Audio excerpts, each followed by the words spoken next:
Picture this. You stand in the middle of the Roman Forum, surrounded by towering marble columns and worn stone steps. The sun beats down on ancient pavement where sandaled feet once walked.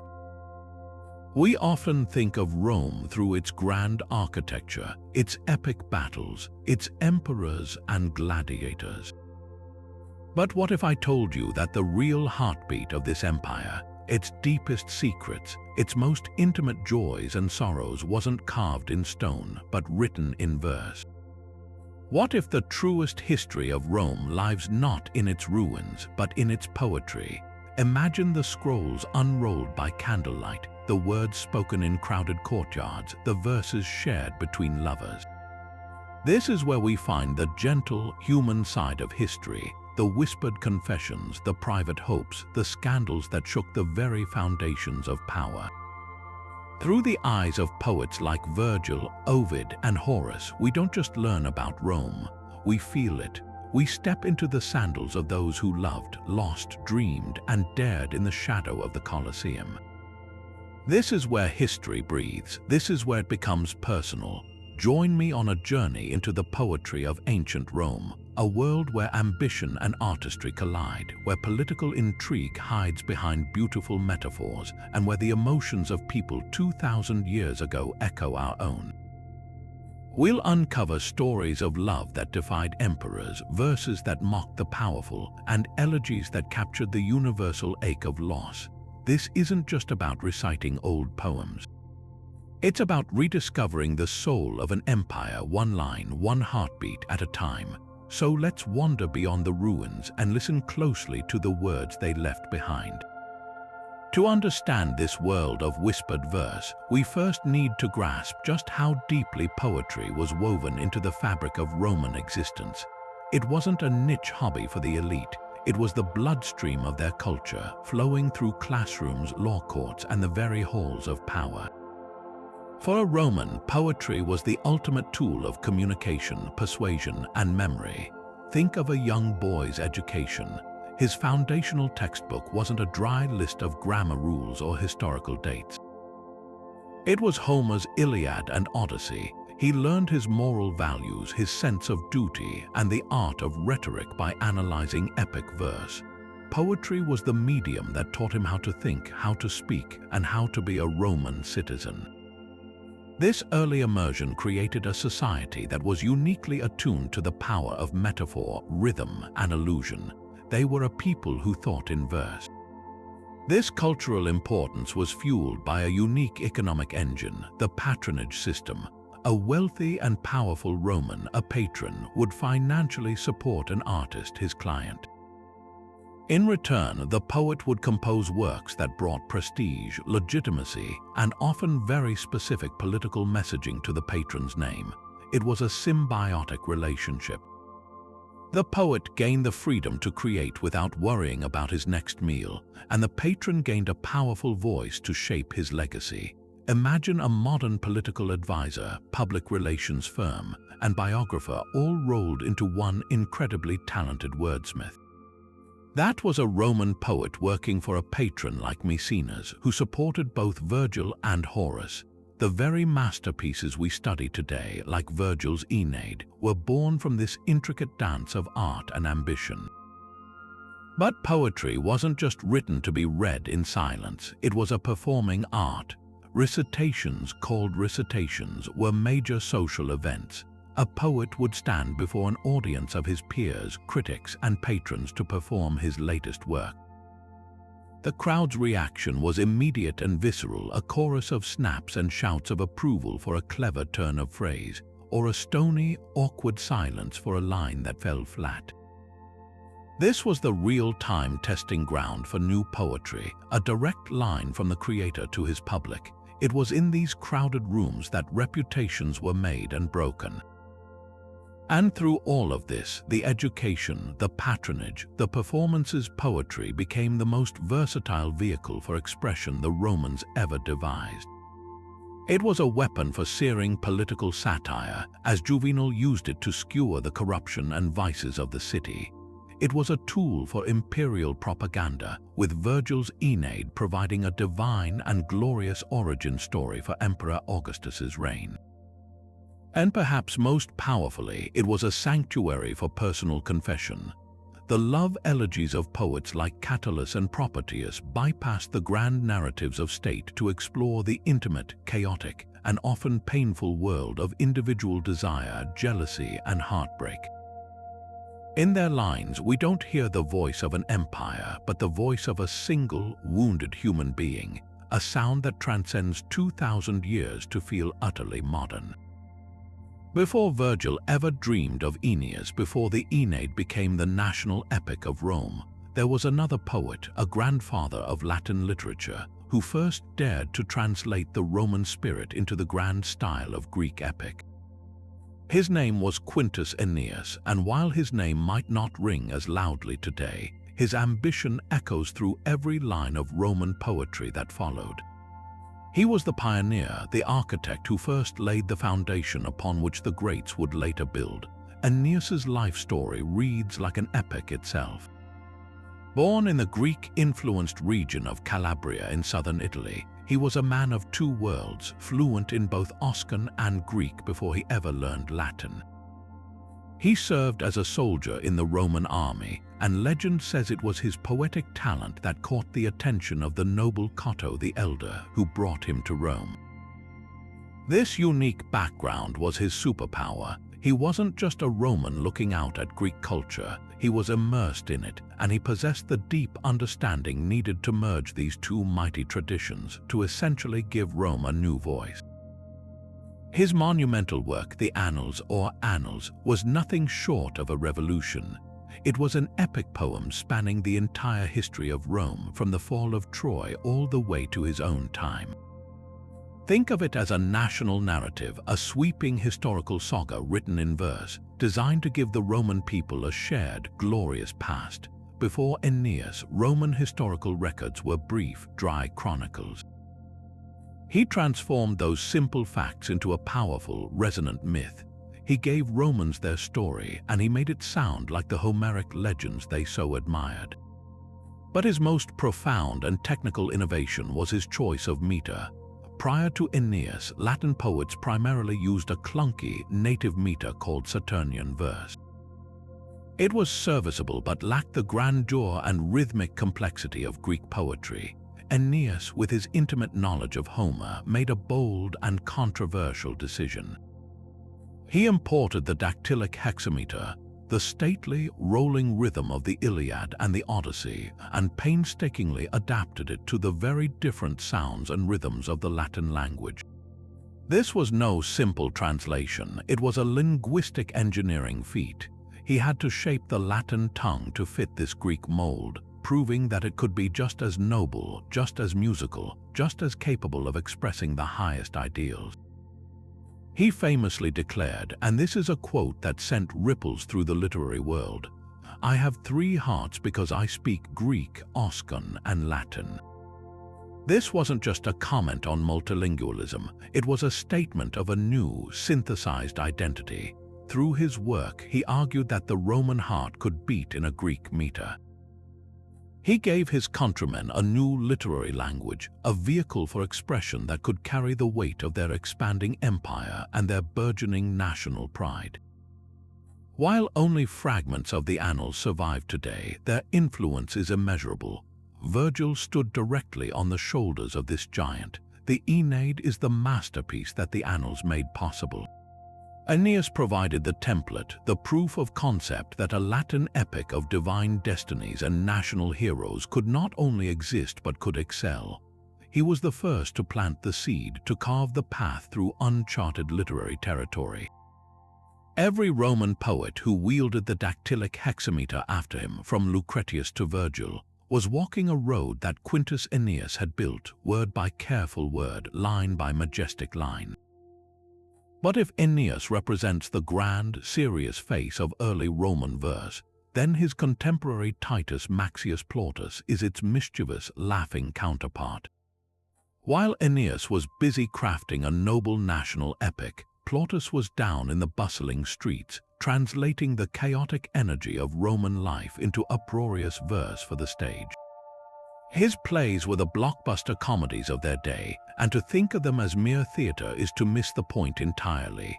Plautus was first and foremost a poet, a master wordsmith who used rhythm, rhyme, and meter to craft some of the wittiest, most vibrant dialogue ever written in Latin. His genius lay in taking the established forms of Greek New Comedy and giving them a distinctly Roman flavor. He didn't just translate his Greek originals, he transformed them. He injected his plots with Roman laws, Roman customs, Roman jokes, and a uniquely Roman sensibility. The settings might be Greek, but the souls of the characters, their anxieties, their desires, their clever schemes were thoroughly Roman. In doing so, he held a mirror up to his audience, reflecting the hilarious and often absurd realities of their own daily lives, from financial troubles and generational conflicts to the simple desire for a good meal and a bit of fun. The heartbeat of a Plautine comedy is its poetry.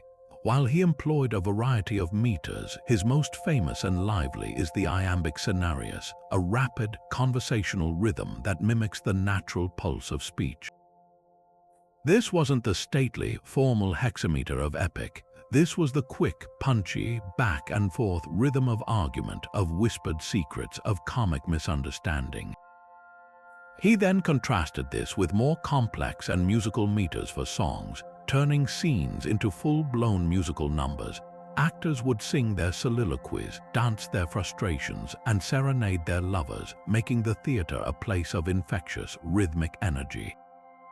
The language itself is a character body, inventive, and packed with puns, alliteration, and newly coined words that must have brought the house down. And who were the characters delivering these poetic lines? Plautus perfected the use of stock characters that became instant classics, archetypes we still recognize today. There's the Senex Eratus, the angry old man, often a father who doesn't understand his son's extravagant ways. The adolescents, the lovesick young man, hopelessly in debt and pining for the girl next door. The servus Catullus, the clever slave, who is invariably smarter than his master and who drives the entire plot with his elaborate and often disastrous schemes. And of course, the Miles Gloriosus, the braggart soldier, all talk and no action, who is inevitably humiliated by the end of the play. Through these familiar figures, Plautus explored the gentle, domestic side of Roman history. His plays aren't about conquering nations or the whims of gods.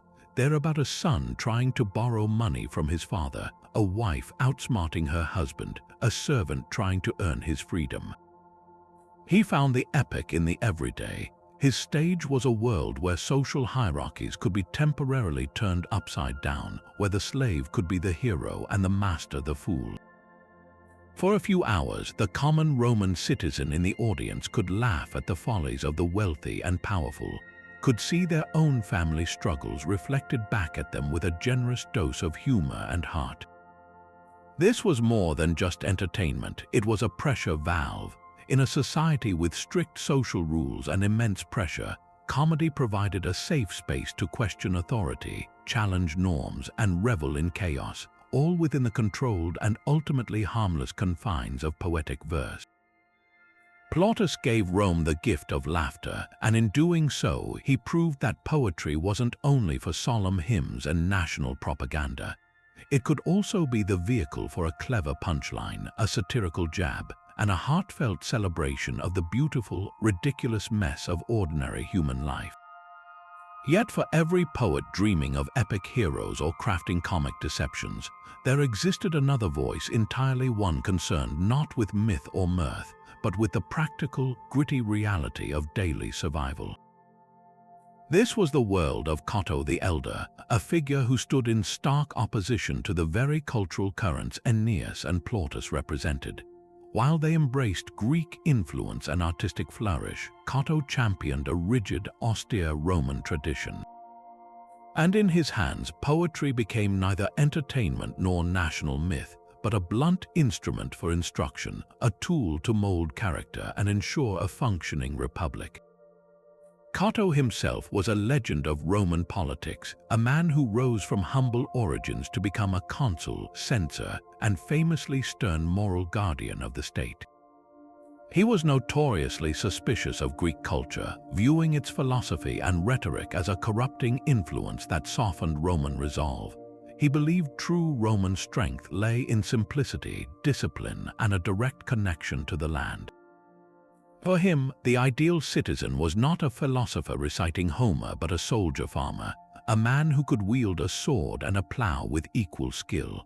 It was from this fiercely practical worldview that his most famous work emerged, a prose treatise known as De Agricultura on agriculture. But it is within this seemingly dry manual that we find a surprising and often overlooked poetic fragment, a glimpse into Cato's use of verse for didactic or instructional purposes. He didn't write epic poems, he wrote distilled, memorable lines meant to be easily recalled and applied like proverbs set to rhythm. One of the most telling fragments attributed to him offers a window into his entire philosophy. The line advises, "Grasp the thing, then the words will follow." This simple couplet is a manifesto in miniature. It prioritizes action over eloquence, substance over style. For Cato, words were not for adornment or artistic expression. They were secondary, useful only for describing and teaching concrete action. This utilitarian approach to verse is the core of didactic poetry. Its purpose wasn't to evoke emotion or tell a story, but to convey information clearly and effectively. Think of it as the ancient equivalent of a technical manual or a book of proverbs, but written with a rhythmic, memorable cadence. In a largely oral culture, making instructions poetic made them easier to memorize and pass down through generations. A farmer could recite a rhyming couplet about when to plant wheat far more easily than he could recall a paragraph of plain prose. While his longer work was in prose, the spirit of his poetic fragments permeates every page of De Agricultura. The text is a no-nonsense guide to running a profitable farm, but it is also something much deeper, a moral blueprint. For Cato, agriculture was never just about cultivation. It was the foundation of all civic virtue. He instructs the farm owner that the best kind of servant is one who is already skilled, but then immediately follows with the stern warning that the master must be the first to rise and the last to retire, setting the example through relentless hard work. The text oscillates between practical advice on curing ham or planting olives and broader lessons on economics, health, and even how to hire a soothsayer for the most cost-effective rates. His poetry, therefore, represents a vital and often forgotten strand of the Roman literary tapestry. It is poetry stripped bare of adornment, poetry in service of the state and the soil. In Cato's view, the true epic wasn't the journey of Ennius from Troy. It was the successful harvest that fed a soldier's family, the well-managed estate that provided wealth without corruption, the simple, unwavering discipline that built an empire from the ground up. His verses were tools as functional and unadorned as a well-made plowshare, designed not to delight the ear but to shape the character and ensure the survival of the republic he loved. Yet for all the laughter of Plautus and the stern practicality of Cato, there existed a far darker, more psychologically complex corner of the Roman poetic world, a place where the stage was not a setting for comic misunderstandings but for profound philosophical inquiry into the very extremes of human nature. This was the domain of Lucius Annius Seneca the Younger, a man whose life was a paradox of political power and philosophical withdrawal, and whose verse tragedies stand as some of the most unsettling and intellectually riveting works to survive from antiquity. While the comedies entertained the masses and the epics glorified the state, Seneca turned inward, using the ancient myths not to celebrate, but to dissect the corrupting nature of power, the futility of revenge, and the terrifying chaos of a world without virtue. Seneca himself was a figure who knew the darkest corridors of power intimately. He was a renowned Stoic philosopher, a statesman, and for a time the tutor and later chief advisor to the young Emperor Nero. He amassed enormous wealth and influence, all while writing philosophical essays advocating for a life of simplicity, self-control, and inner peace. This glaring contradiction between his life and his teachings infuses his plays with a unique and terrifying authenticity. This was not an academic theorizing about evil. This was a man who had seen it, who had perhaps been compromised by it, and who used the safe, mythical distance of poetry to explore its horrifying consequences. His tragedies, such as Medea, Phaedra, and Theists, are masterclasses of psychological horror. He takes the familiar stories of Greek myth and plunges them into a new, distinctly Roman depth of darkness. The bloodshed in a Greek play often happens off-stage, reported by a messenger. Seneca brings it front and center, depicting the violence in shocking, visceral detail. But the true horror is never just the gore. It is the slow, meticulous unraveling of a mind. We are not merely watching a character seek revenge. We are inside their head as their passion, their furor, consumes their reason. In Medea, we witness the brilliant, wronged sorceress talk herself into murdering her own children. Her monologues a chilling rationalization of atrocity.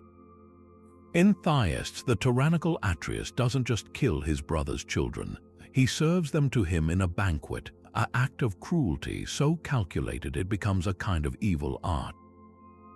Seneca forces us to confront the fact that the greatest monsters are not beasts but thinking, reasoning humans who have chosen to abandon virtue. This exploration is the very heart of his Stoic philosophy. Stoicism taught that the path to happiness was through reason, self-control, and living in accordance with nature, free from the destructive sway of passions like anger, greed, and jealousy.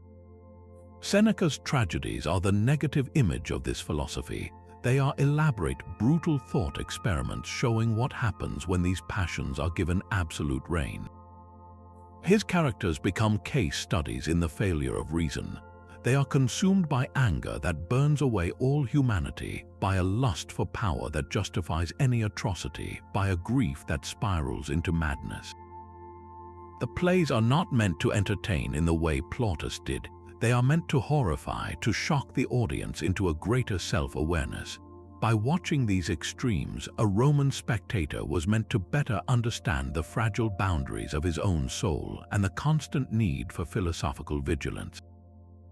The language itself is a weapon in this psychological assault. Seneca's verse is dense, rhetorical, and packed with dazzling, often brutal imagery. He employs long, hypnotic monologues where characters debate with themselves, their speech patterns mirroring their mental disintegration. He uses striking metaphors comparing rage to a wildfire, a mind to a storm-tossed sea, to make the internal external. The poetic style is as extreme as the subject matter, designed to overwhelm the senses and immerse the audience in the same emotional maelstrom as the characters. In the end, Seneca's poetry offers a stark and essential counterpoint to the rest of Roman literature. While Virgil wove a tapestry of glorious destiny and Augustus's golden age, Seneca pulled back the curtain to reveal the rot that could fester behind the marble facades. His plays read like dark, prophetic warnings from the heart of the imperial court itself, exploring the psychological toll of absolute power and the moral abyss that revenge creates. They remind us that the Roman genius for poetry wasn't only used for celebration or instruction, but also for the most unflinching and terrifying introspection, giving a voice to the darkest questions that have always haunted the human spirit. Yet while Seneca explored the dark psychology of power in his verse, a different revolution was already simmering in the vibrant, chaotic heart of the Republic, a revolution not of myth or philosophy, but of personal feeling. In the final turbulent decades before the imperial era, a new generation of young poets emerged who radically rejected the entire grand tradition.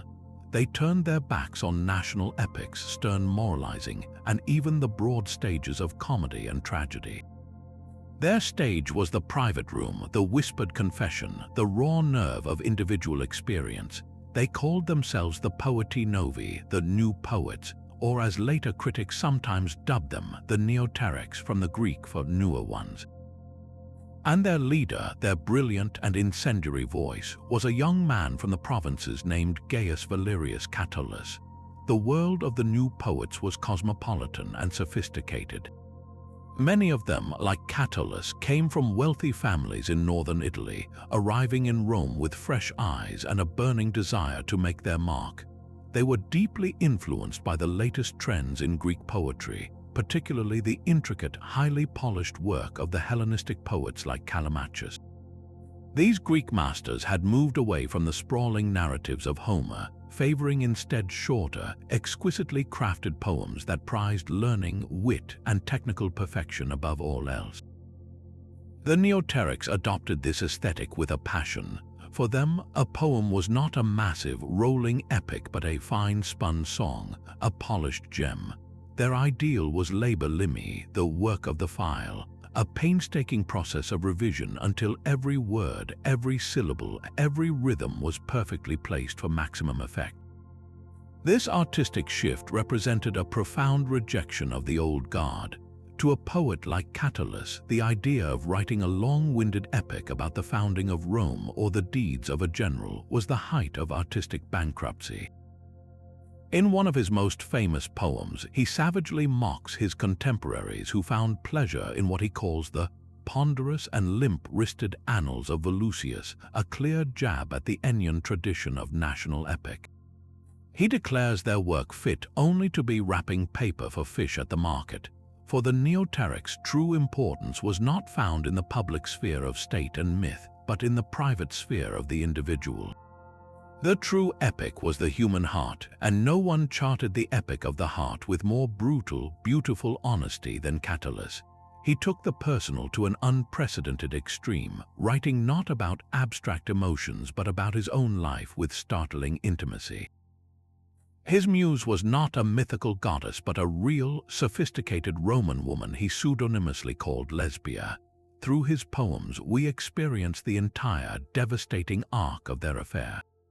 We feel the breathless euphoria of his early infatuation, captured in his famous lines that translate to, "Let us lie, my Lesbia, and let us love." We witness his torment as he discovers her infidelities, his love curdling into a vicious, obsessive hatred. He curses her, he pleads with her, he lays his own psychological devastation utterly bare. This was a seismic shift in literature. Poetry was no longer a vehicle for public performance or moral instruction. It was a diary, a therapy session, a weapon in a personal war. The Neoterics did not just change the subject matter of poetry, they revolutionized its form. They mastered a dazzling array of complex Greek meters, adapting them into Latin with a technical virtuosity that still astounds scholars. Catullus alone employed nearly 30 different meters. His signature form for his most personal outbursts was the hendecasyllabic, an 11-syllable line with a lively, skipping rhythm that could convey anything from playful charm to white-hot rage in an instant. This technical brilliance, married to such raw emotional content, created a shocking and powerful dissonance. The most heartbreaking confession or the most vulgar insult could be delivered with the precision of a mathematical equation.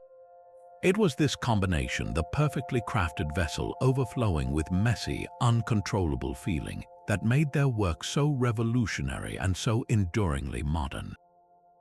They gave Rome a new language for human experience, one that whispered of private joys and agonies in a voice we can still recognize as our own 2,000 years later. And so we arrive at the volcanic heart of this poetic revolution, at the man who truly taught Rome how to feel. Gaius Valerius Catullus did not just write about emotion, he weaponized it. His poetry is a raw, unfiltered nerve, a direct line to a soul in constant, violent motion. To read Catullus is to be granted access to the most private moments of a life lived with terrifying intensity, a life of ecstatic love, shattering betrayal, and a wit so sharp it could draw blood. He gave the world some of the most beautiful love poems ever written, and some of the most viciously crude insults, often within the very same collection. This is the contradiction and the genius of Catullus, a master of exquisite form who poured into it the chaotic, messy, and utterly human contents of his heart. At the center of his storm was a woman he called Lesbia. Scholars largely agree this was a pseudonym for Clodia Metelli, a sophisticated, powerful, and notoriously scandalous patrician woman in Rome. She was older, married, and utterly captivating. Catullus, the young provincial from Verona, was completely enslaved. His poems to and about her chart a course more dramatic than any epic voyage. It begins with pure, dizzying adoration. In Poem 5, he pens one of the most famous invitations in all of literature. "Let us live, my Lesbia, and let us love," he urges, dismissing the stern whispers of over-censorious old men. He argues that brief lives demand countless kisses, too many to ever be counted by jealous onlookers. This is the sound of reckless, youthful abandon, a desire to exist entirely within a private world of passion, defiant of all social convention. But this golden age does not last. The poems quickly darken as Catullus uncovers Lesbia's infidelities. The same woman he once idolized becomes the source of an agony so profound it consumes him. He doesn't just feel sadness, he experiences a kind of psychological disintegration. In Poem 85, he delivers his most famous and succinct expression of torment: "I hate and I love." Perhaps you ask why I do so. I do not know, but I feel it happening and I am tortured. This isn't a metaphor, it's a clinical diagnosis of his own impossible state of mind.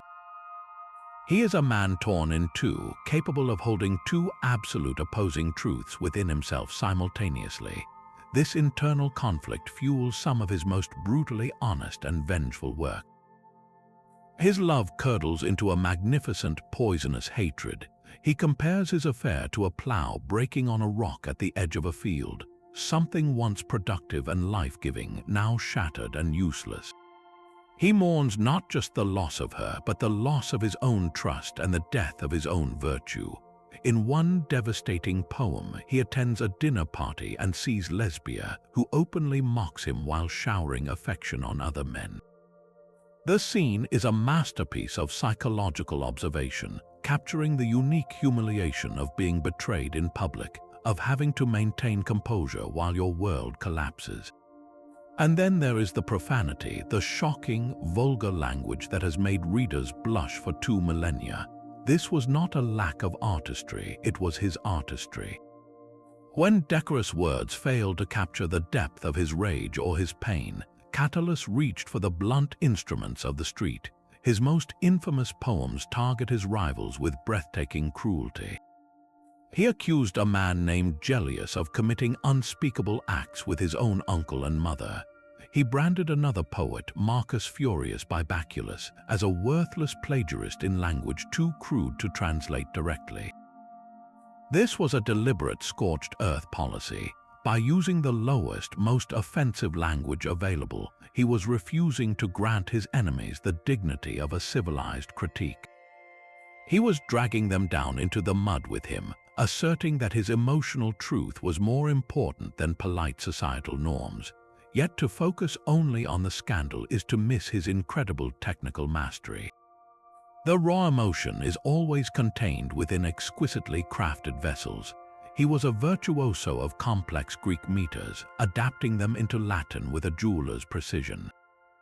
His favorite form for his personal outbursts was the hendecasyllabic, a nimble 11-syllable line that has a quick, almost conversational rhythm.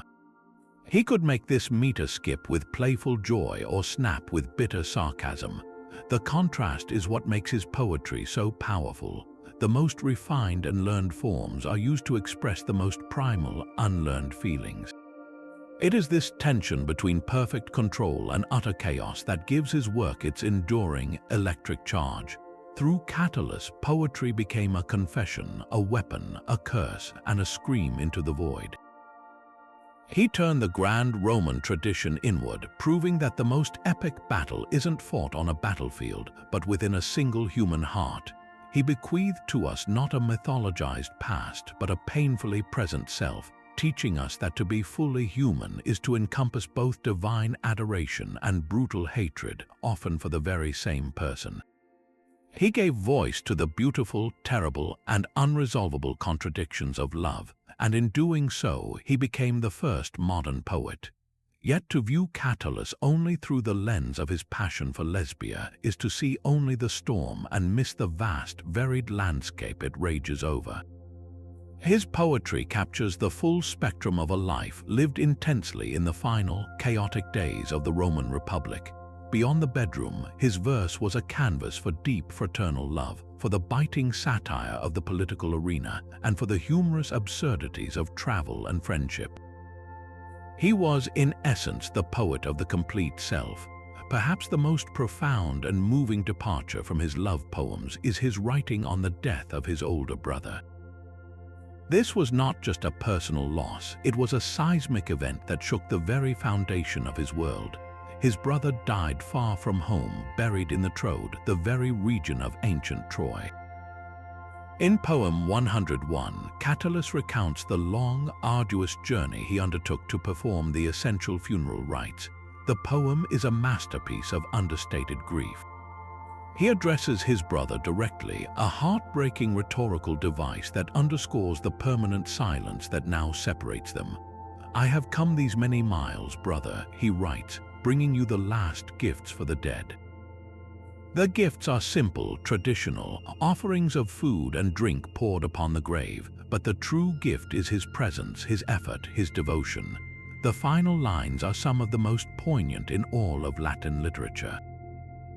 "And forever, brother, hail and farewell." The Latin "Atque in perpetuum frater ave atque vale" carries a crushing finality. The ritual is complete, the duty done, and all that remains is an eternal goodbye. In this poem, the clever neoteric wit is gone, the complex meters subdued into a solemn, respectful cadence. We see a man stripped bare not by passion, but by loss, affirming that the deepest ties of Roman family devotion, the pietas he so often mocked in others, were the very anchor of his own soul. This same pen that could etch such tender sorrow could also drip with venomous satire when turned toward the political spectacle of Rome. The late Republic was a circus of ambition, corruption, and vice, and Catullus was its most merciless cartoonist. He spared no one, least of all Julius Caesar and his powerful engineer Mamurra. In a series of blistering poems, he attacks the two men with shocking audacity, mocking their military campaigns, their sexual proclivities, and their rampant greed. He nicknames Mamurra Mentula, a crude slang term for penis, reducing the powerful man to a single, base anatomical function. He accused them of plundering entire provinces to fund their decadent lifestyles, calling them a pair of shameless sodomites. The risk was extraordinary. Caesar was one of the most dangerous men in Rome. Legend says that Caesar was infuriated, yet ultimately accepted Catullus's apology, perhaps recognizing that the poet's influence made him a thorn better removed with grace than with force. This was the power of the new poetry. A single, well-circulated, beautifully crafted insult could do more damage to a reputation than a political speech. But Catullus was not solely focused on the high and mighty. He had a brilliant eye for the comedy of everyday life and the dynamics of friendship. His circle, his cohorts, was his world, and he wrote of their exploits with a fond and often teasing intimacy. He immortalizes his friend Veranius and Fabulius, celebrating their return from Spain with the joy of reunion. He writes a hilarious account of dining at the house of a man named Arius, who constantly mispronounced his H's, adding them where they didn't belong in a pretentious attempt to sound more educated. The poem builds to a punchline where this linguistic offense is so great that even the Ionian waves themselves after Arius left were no longer the Ionia but the Ionia Sea. It's a perfect, playful snapshot of a social climber. His travels, too, provided rich material. In poem 10, he gives a wonderfully ironic account of trying to impress a girl by boasting about his time in Bithynia on the staff of a provincial governor. She asks if he brought back any litter bearers for her, a fashionable status symbol. He is forced to admit that, even though he was surrounded by corrupt officials getting rich, he himself procured nothing except for 8 frail porters, and even that was a lie he had to confess. The poem collapses from bravado into self-mocking humor, painting a picture of a young man who is clever with words but hopeless at the practical business of corruption. Through these poems, we don't see the tormented lover or the political firebrand. We see a young man in his 20s navigating the social scene, trying to look impressive and laughing at himself when he fails. This is the gentle, human history Plautus would have recognized, the comedy of manners played out not on a stage, but in the streets and dining rooms of real life. In the end, the incredible breadth of Catullus's work is what makes him so enduringly relatable. He was not a monument but a man. He could worship a woman and then curse her. He could mourn his brother with ancient, solemn piety and then skewer a consul with modern, impious wit. He could write of grand journeys across the sea and of small, awkward dinners with equal brilliance. He gave voice to every facet of his experience, from the most profound to the most petty, and in doing so, he created a fuller, richer, and more authentically human portrait of Roman life than any epic ever could. He proved that a poem could be about anything, so long as it was felt deeply and crafted perfectly. But if Catullus taught Rome how to feel the chaos of the individual heart, his successor would perform an even more monumental task. He would give that fractured republic a new, unified soul. The era of personal rebellion and civil war was ending, and a new age of imperial order was dawning under the first emperor, Augustus. This transition demanded a new kind of poet, one who could harness the raw emotional power of the neoterics and direct it toward a grand national purpose. That poet was Publius Virgilius Maro, a humble, studious man from the countryside who would compose nothing less than the national epic of Rome, a work so perfect and so powerful that it would define Western literature for 2,000 years. Virgil's own life story mirrors this shift from rural simplicity to imperial grandeur.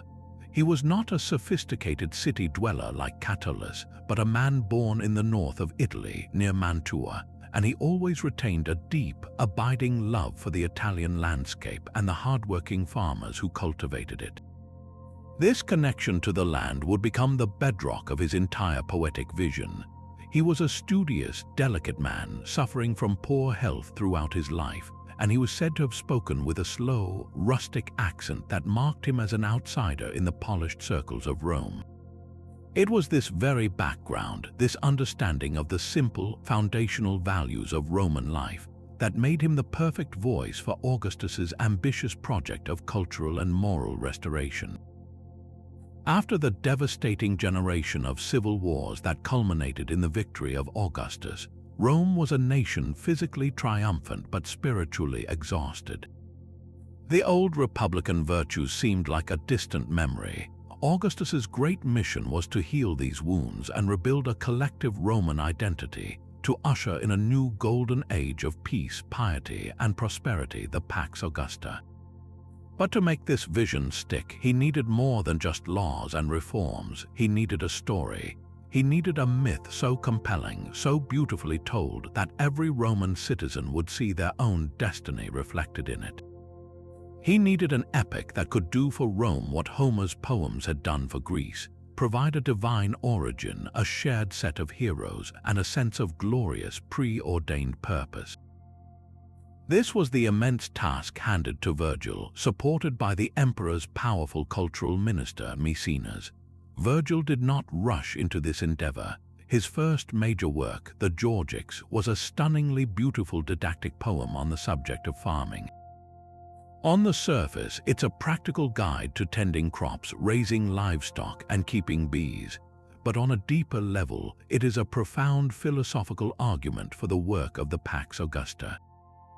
Virgil presents farming as the ultimate act of peace, order, and civilization. The farmer who tills the soil is a hero just as great as the soldier who conquers a field in battle. The poem is a hymn to the restorative power of hard, honest labor, a call for Romans to return to the values of their ancestors and heal the land that had been scarred by years of war. With the Georgics, Virgil perfected his majestic verse and proved he could weave intricate layers of meaning, making the practical profoundly symbolic. He was now ready for his masterpiece. That masterpiece was, of course, the Aeneid. In it, Virgil took the disconnected threads of various Roman foundation myths and wove them into a single, magnificent tapestry. His hero, Ennius, is a Trojan prince, the son of the goddess Venus, who escapes the burning ruins of Troy carrying his elderly father on his back and leading his young son by the hand. This iconic image, Pietas in action, is the core of the entire epic. Ennius's mission is not one of personal glory or conquest. It is a divine mandate to find a new home in Italy, where his descendants will eventually found the city of Rome. His every action is driven by duty to the gods and to his future people, a stark contrast to the personal passions of a Catullus or a Medea. Virgil's genius was in making this grand national narrative feel intensely personal and emotionally resonant. Ennius is a hero, but he is also a profoundly tragic figure. He suffers immense personal loss, most heartbreakingly his love affair with the Carthaginian queen Dido. When the gods command him to abandon her to fulfill his destiny, her heartbreak is so real and her subsequent suicide so devastating that it threatens to overshadow Ennius's duty. We are made to feel the colossal cost of building an empire. The personal must be sacrificed for the public, love must be forsaken for duty. This heartbreaking tension between individual desire and public responsibility is the emotional engine of the poem, and it elevates it from simple propaganda into enduring, universal art. And every line of this epic is crafted with a technical perfection that surpassed all who came before him. Virgil took the dactylic hexameter that Ennius had introduced and polished it to a dazzling brilliance. His rhythm is stately, musical, and impossibly flexible, capable of conveying the roar of battle, the quiet grief of a funeral, or the serene beauty of a sunrise with equal power. His use of imagery, allusion, and foreshadowing is so dense and intricate that scholars are still unpacking its layers today. He doesn't just tell a story. He builds a complex architectural marvel of words, where every line supports the next and every book echoes the ones before it. He achieved the Neoteric ideal of the fine-spun song, but on an epic scale, merging Catalan craftsmanship with Ennian grandeur. In the hands of Virgil, poetry was no longer just a reflection of Rome. It became the very instrument of its destiny, a lasting monument more enduring than any marble temple. Before the monumental task of the Aeneid, and even before the serene philosophy of the Georgics, Virgil's first steps into the literary world were of a quieter, more delicate nature. His inaugural work, a collection of 10 poems known as the Eclogues or selections, transported its readers not to the bloody fields of battle or the bustling forum, but to the sun-drenched shaded groves of Arcadia. This was the world of pastoral poetry, a highly stylized literary tradition inherited from the Greeks, where shepherds with beautiful, poetic names like Corydon and Thyrsis spent their days tending flocks, playing panpipes, and engaging in singing competitions about love and loss. On its surface, the Eclogues offered an escape, a dreamy refuge from the complexities of urban life. But to read them only as idyllic fantasy is to miss their profound and poignant heart. For beneath the veneer of rustic simplicity, Virgil was conducting a subtle, powerful exploration of the very real trauma that had recently torn the Italian countryside apart. The backdrop to these poems is one of brutal dispossession. Following the assassination of Julius Caesar, the forces of Octavian, Mark Antony, and their allies fought a series of civil wars against Caesar's assassins. To reward their victorious veteran soldiers, the triumvirs needed land, and they took it. Huge swaths of farmland across northern Italy, including the region around Virgil's own hometown of Mantua, were confiscated from their owners and redistributed to retired soldiers. Families who had worked their land for generations were suddenly turned out, their lives and livelihoods utterly destroyed by a distant political conflict they had no part in. This was the cold, hard reality that breathes beneath the shaded surface of the Eclogues. Virgil masterfully uses the pastoral mode to process this collective trauma. The poems are not direct protests, they are elegies whispered in code. The shepherd's worries are not merely about stray sheep or a lost singing contest. Their anxieties mirror those of the displaced farmers. In the first eclogue, we meet two shepherds, Catullus and Melibœus. Their conversation reveals two starkly different fates. Catullus has traveled to Rome and secured the protection of a powerful, godlike young man, a clear allusion to Octavian, and is thus allowed to keep his land in peace. Melibœus, however, has been evicted. He must drive his goats to some uncertain, barren frontier, lamenting, "Shall I ever, long years from now, look on my native land, see my kingdom a few ears of wheat?" His heartbreaking farewell to his little farm, to the familiar vines and pear trees he cultivated, gives a human voice to the thousands who suffered this exact fate. The poem transforms a political policy into a deeply personal tragedy. This tension between the idealized pastoral dream and a harsh, encroaching reality is the collection's central theme. The shepherds' songs are constantly interrupted by reminders of the world outside their grove.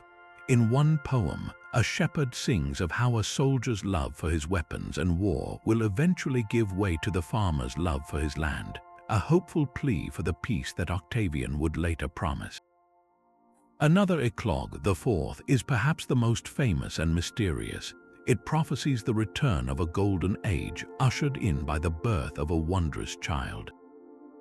This was later interpreted by Christians as a prophecy of Christ, but for Virgil's original audience, it was likely a hopeful vision for the new era under Augustus, a longing for an end to the civil strife that had caused so much suffering. Yet Virgil never offers easy answers. The eclogues are filled with a gentle melancholy, a profound sense that the old, simple world is forever changed. The pastoral landscape is not a perfect paradise. It contains its own heartbreak, unrequited love, and natural disasters. But by framing the real-world pain of land confiscations within this poetic tradition, Virgil universalizes it. He elevates a specific historical event into a timeless meditation on loss, the longing for home, and the fragile peace that art can provide in a violent world. The eclogues were not an escape from reality, but a way of confronting it through beauty and song, proving from the very start of his career that Virgil's poetry was always, in essence, about the real world, even when it was dressed in a shepherd's cloak. If the Aeneid is the grand, soaring cathedral of Virgil's work, then the Georgics is its deeply rooted, life-giving garden. Written in the years between the eclogues and his epic masterpiece, this four-book poem appears on its surface to be a straightforward instructional manual. Its title comes from the Greek word for farming, and it is precisely that, a detailed, step-by-step guide on how to tend crops, cultivate trees, raise livestock, and keep bees. But to see it as merely an agricultural textbook is to miss one of the most sophisticated and layered works of art ever created. Virgil took the simple, earthy subject of farming and transformed it into a sweeping philosophical epic about the human condition itself, a meditation on the struggle between order and chaos, and a hymn to the dignity of hard work. Virgil's central argument throughout the Georgics is that farming is the ultimate act of civilization. After the brutal civil wars that had torn the Republic apart, the work of the farmer was not some humble, Chinese letter WRD pursuit. It was the very foundation of the peace Augustus promised. The farmer who tills the soil, who prunes the vine, who domesticates the wild beast, is engaged in a constant, heroic battle against the relentless entropy of nature.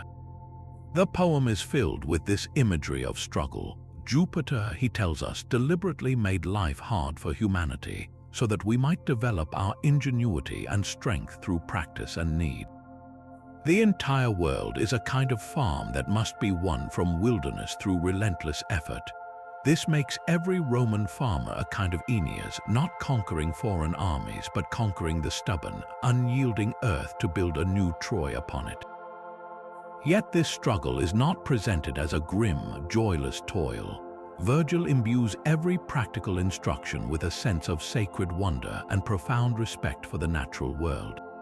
His advice on planting is not just about timing, it is about understanding the secret life of the soil, the spirit hidden deep within the earth. His guidance on weather signs, observing the behavior of cranes or the redness of a sunset, reads like a sacred text, teaching a humble, attentive dialogue with the cosmos. For Virgil, the successful farmer is not a brute forcing his will upon the land, but a partner in a divine dance, working in harmony with the rhythms of the seasons and the will of the gods. This harmony is the true goal, the Pax Augusta made manifest in a single, well-ordered field. This philosophical depth is delivered in some of the most astonishingly beautiful verse ever written in any language. Virgil took the didactic form pioneered by writers like Lucretius and elevated it to pure music. His dactylic hexameter, the same meter he would use for the Aeneid, is here perfectly adapted to his subject. The rhythm itself seems to mimic the steady, powerful pull of a plow through the soil or the cyclical turning of the seasons. He can describe the grueling work of clearing a field with such vivid, muscular language that you can feel the ache in your own arms, and then, in the next moment, launch into a breathtaking digression on the beauty of an Italian spring or the tragic, love-struck passion of a horse. These digressions are where the poem's true heart lies. They are sudden, powerful eruptions of emotion and myth that interrupt the practical flow to remind us what is really at stake. The most famous is the story of Orpheus and Eurydice, which concludes the fourth book on beekeeping. At first, it seems a bizarre, jarring shift from the complex social organization of the hive to the most devastating love story ever told. But Virgil is making a profound point. The bees represent the ideal of a society functioning in perfect, selfless order for the common good, a model for the new Roman age. The story of Orpheus, who loses everything because of a single human moment of passionate weakness, represents the tragic, individual cost that such order sometimes demands. It is a stunning, heartbreaking contrast that elevates the entire work, forcing us to see that the manual for farming is also a manual for living, for loving, and for losing. In the end, the Georgics is Virgil's most personal and perhaps his most perfect poem. It combines his rustic childhood love for the land with his sophisticated adult understanding of politics and philosophy. It is a work that finds the epic in the soil, the divine in the rainfall, and the entire tragicomedy of human life in the hive of a bee. With this work, Virgil did more than just write about farming. He composed a sacred text for a nation learning to heal, a permanent reminder that true peace is not the absence of war, but the presence of fruitful, patient, and harmonious labor. Yet for all its divine machinery and imperial purpose, the Aeneid is a poem profoundly haunted by the human cost of this grand destiny. Virgil's true genius lies not in his celebration of empire, but in his unflinching exploration of its tragic underside. Ennius is a hero, but he is also a refugee, a man burdened by a fate he did not choose, forced to sacrifice his personal happiness for a future he will never fully see. Nowhere is this tension more heartbreakingly clear than in the poem's fourth book, the story of Dido, Queen of Carthage. This is not a subplot, it is the emotional and moral core of the epic's first half, a devastating critique of the very ambition it seems to champion. Virgil introduces Dido as a magnificent and capable ruler, a mirror image of Ennius himself. She too is a refugee who built a powerful new city from nothing. When the Trojan hero arrives on her shores, she is the picture of compassionate leadership. But then the goddess Venus, Ennius's own mother, intervenes, fearing Carthaginian hostility. She commands her son Cupid to disguise himself as Ascanius, Ennius's young son, and to inflame Dido with a consuming, maddening passion for the Trojan hero. This is a crucial and often overlooked detail. Their love affair begins not as a natural human connection, but as a divine trick, a piece of celestial sabotage. Dido's love is engineered, making her not just a tragic figure, but a pawn in a game played by gods for a destiny that will see her own city, Carthage, destroyed by Rome in the Punic Wars. We witness Dido's brilliant mind unravel under this manufactured passion. She neglects the construction of her city's walls and towers, the very symbols of her power and safety. The Carthaginian projects that were her pride lie abandoned. In a poignant scene, she proudly shows Ennius her growing city, but the audience knows its foundations are already crumbling because her own focus has been diverted. Meanwhile, Ennius is not entirely innocent. He allows himself to be drawn into a relationship he knows is a distraction from his duty, finding temporary comfort in her palace while his own destiny waits. For a brief, shimmering moment, it seems he might abandon his mission entirely and stay in Carthage, trading the weight of fate for the warmth of human love. This illusion is shattered by the king of the gods himself. Jupiter sends the messenger god Mercury to deliver a blistering rebuke to Ennius, who is dallying in Dido's palace, dressed in luxurious clothing she had made for him. Mercury finds him overseeing the construction of Carthage's walls and asks piercingly, "Are you now laying the foundation of high Carthage, forgetful of your own kingdom and your own fate?" The command is absolute: set sail immediately. Ennius is stunned, his love for Dido warring instantly with his pious fear of the god's wrath. Duty wins. He tries to conceal his plans for a secret departure, but Dido discovers them and confronts him in a scene of breathtaking emotional violence. Her rage is magnificent and terrifying. She accuses him of treachery, of stealing her love under false pretenses. She curses him and his entire lineage, prophesying the endless enmity between Carthage and Rome, a brilliant piece of poetry that looks forward to the actual Punic Wars that would nearly destroy Rome centuries later. "Then, oh then, raise up my avenger from my bones," she screams, a line that would have sent a chill down the spine of every Roman reader who knew of Hannibal. Ennius, though visibly tormented, remains resolute. Shielded by the god's command, he replies that he never officially married her and that his duty lies not in Carthage but in Italy. His words are cold, legalistic, and utterly devastating. He is already closing off his heart, becoming the instrument of fate he was destined to be. Abandoned, Dido builds a funeral pyre, supposedly to burn the relics of their love, and ascends it. With her final breath, she curses Ennius one last time and falls upon his own sword. Her death is a scene of horrifying grandeur. As her spirit flees to the underworld, the tragedy is complete. Virgil ensures we understand the magnitude of the loss. Ennius, from the deck of his ship, sees the glow of her pyre lighting up the Carthaginian sky and understands what he has done, but he sails on toward his destiny. The poet seems to be asking us a difficult question. Is a destiny worth having if it is built upon such ashes? The glory of Rome is purchased with Dido's life, and the epic never lets us forget it. This is the enduring mystery of the Aeneid. It is a poem that glorifies empire while simultaneously mourning everything empire must destroy to exist. It is a national epic that is also a profound and lasting tragedy. And it is this very tension, this heartbreaking conflict between the desires of the heart and the demands of destiny, that forms the true, beating core of Virgil's masterpiece. The Aeneid operates on two distinct levels simultaneously.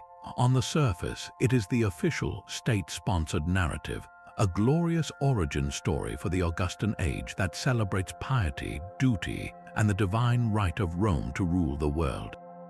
But just beneath that polished surface runs a powerful and persistent undercurrent of doubt, a deep and abiding sorrow for all that must be sacrificed on the altar of that glorious future.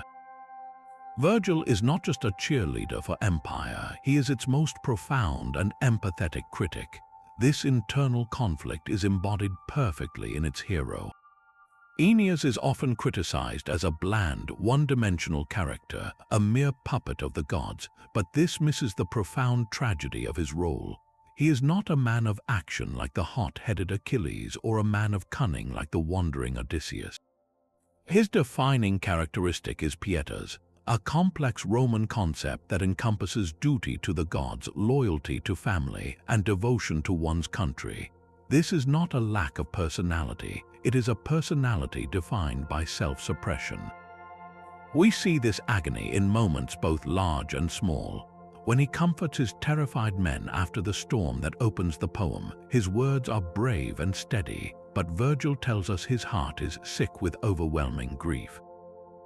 He is performing the role of a leader while his own soul is breaking. Nowhere is this inner conflict more devastating than in his relationship with Dido. Their love story is the great moral crucible of the epic. When Mercury descends with Jupiter's command to abandon Carthage and sail for Italy, Ennius is described as stunned, struck dumb by the order. His desire to stay with Dido is real and powerful, but his sense of duty, his fear of divine wrath, and his responsibility to the thousands of Trojans who follow him and the millions of Romans yet unborn ultimately force his hand. His famous, coldly legalistic reply to Dido that he never entered into a formal marriage contract with her is not the speech of a heartless man. It is the desperate, clumsy defense of a man who knows his cause is unjust on a human level but non-negotiable on a cosmic one. He is building a wall of legal technicalities around his own heart because if he lets himself feel the full weight of what he is doing, he will collapse. And what of Dido? She is far more than a spurned lover. She is the embodiment of everything that empire must destroy to be born.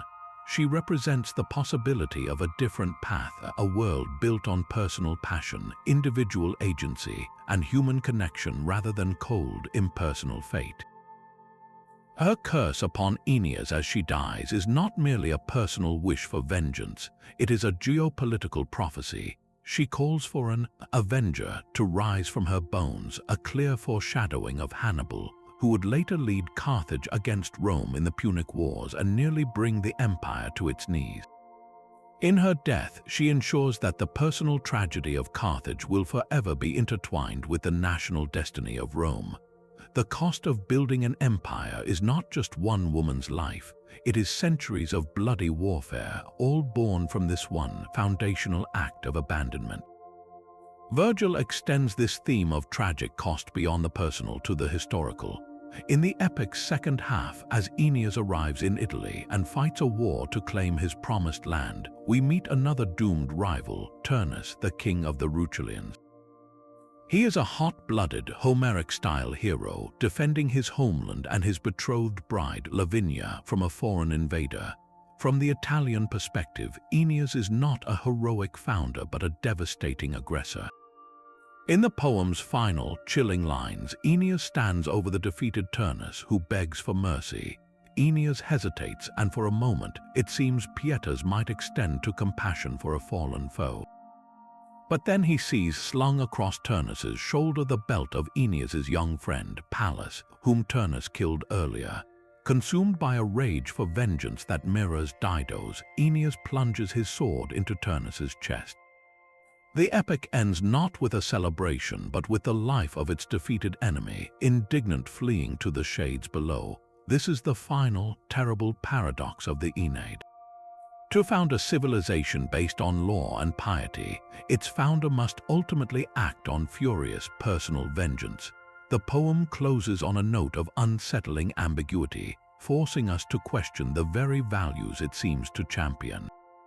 The glory of Rome is real and magnificent, but it is built upon a mountain of personal suffering, broken loves, and vanquished cultures.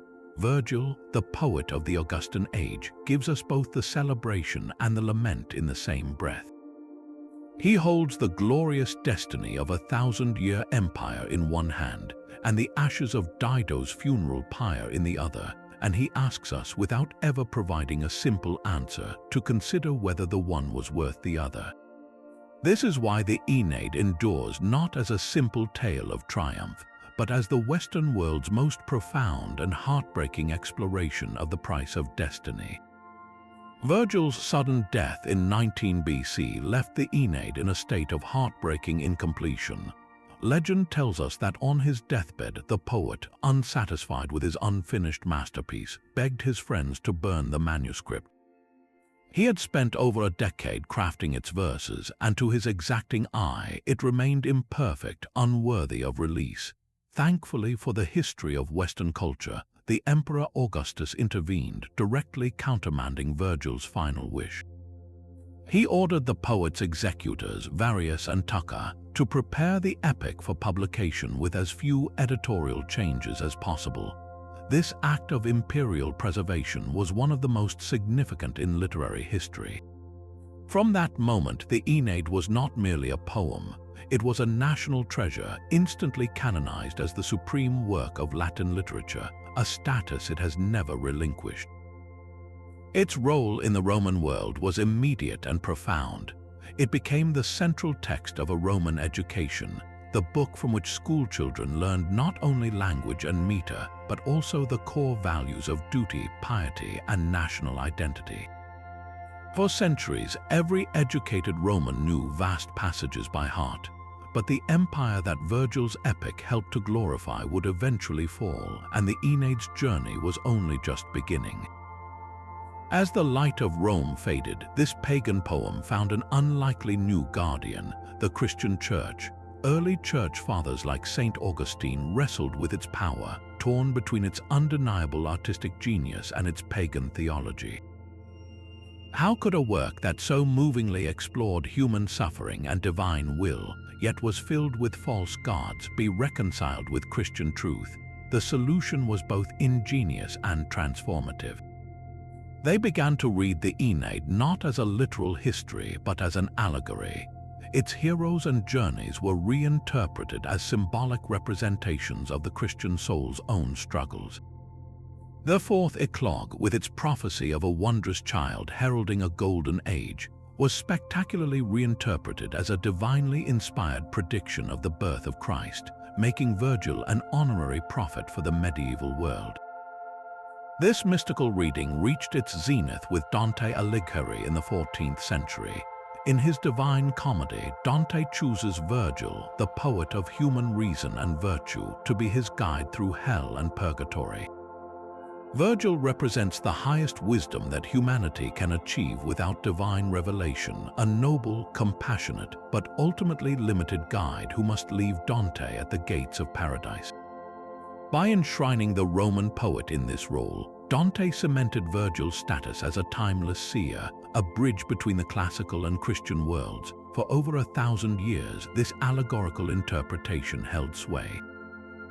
The Aeneid was a multi-layered text, a puzzle box of hidden meanings waiting to be unlocked by learned scholars. It was a tool for teaching grammar, ethics, and even science, its every line scrutinized for deeper moral and spiritual lessons. This enduring presence ensured the poem's survival through the tumultuous Middle Ages, meticulously copied by monks in remote monasteries who preserved its words even as the ruins of the empire it celebrated crumbled into dust. The Renaissance and the Enlightenment brought a seismic shift in how the poem was understood. Scholars, re-embracing the classical world on its own terms, began to strip away the centuries of Christian allegory. They sought to recover the Aeneid as a historical artifact, a product of its own time and of Virgil's brilliant, tormented mind. They rediscovered the poem's profound tensions, its celebration of empire alongside its mourning of empire's victims, its endorsement of duty coupled with its empathy for those crushed by duty's demands. This new, critical reading revealed the Aeneid not as a simple, straightforward propaganda piece, but as a deeply ambiguous and psychologically complex work of art, full of the same doubts and sorrows that haunt the modern world.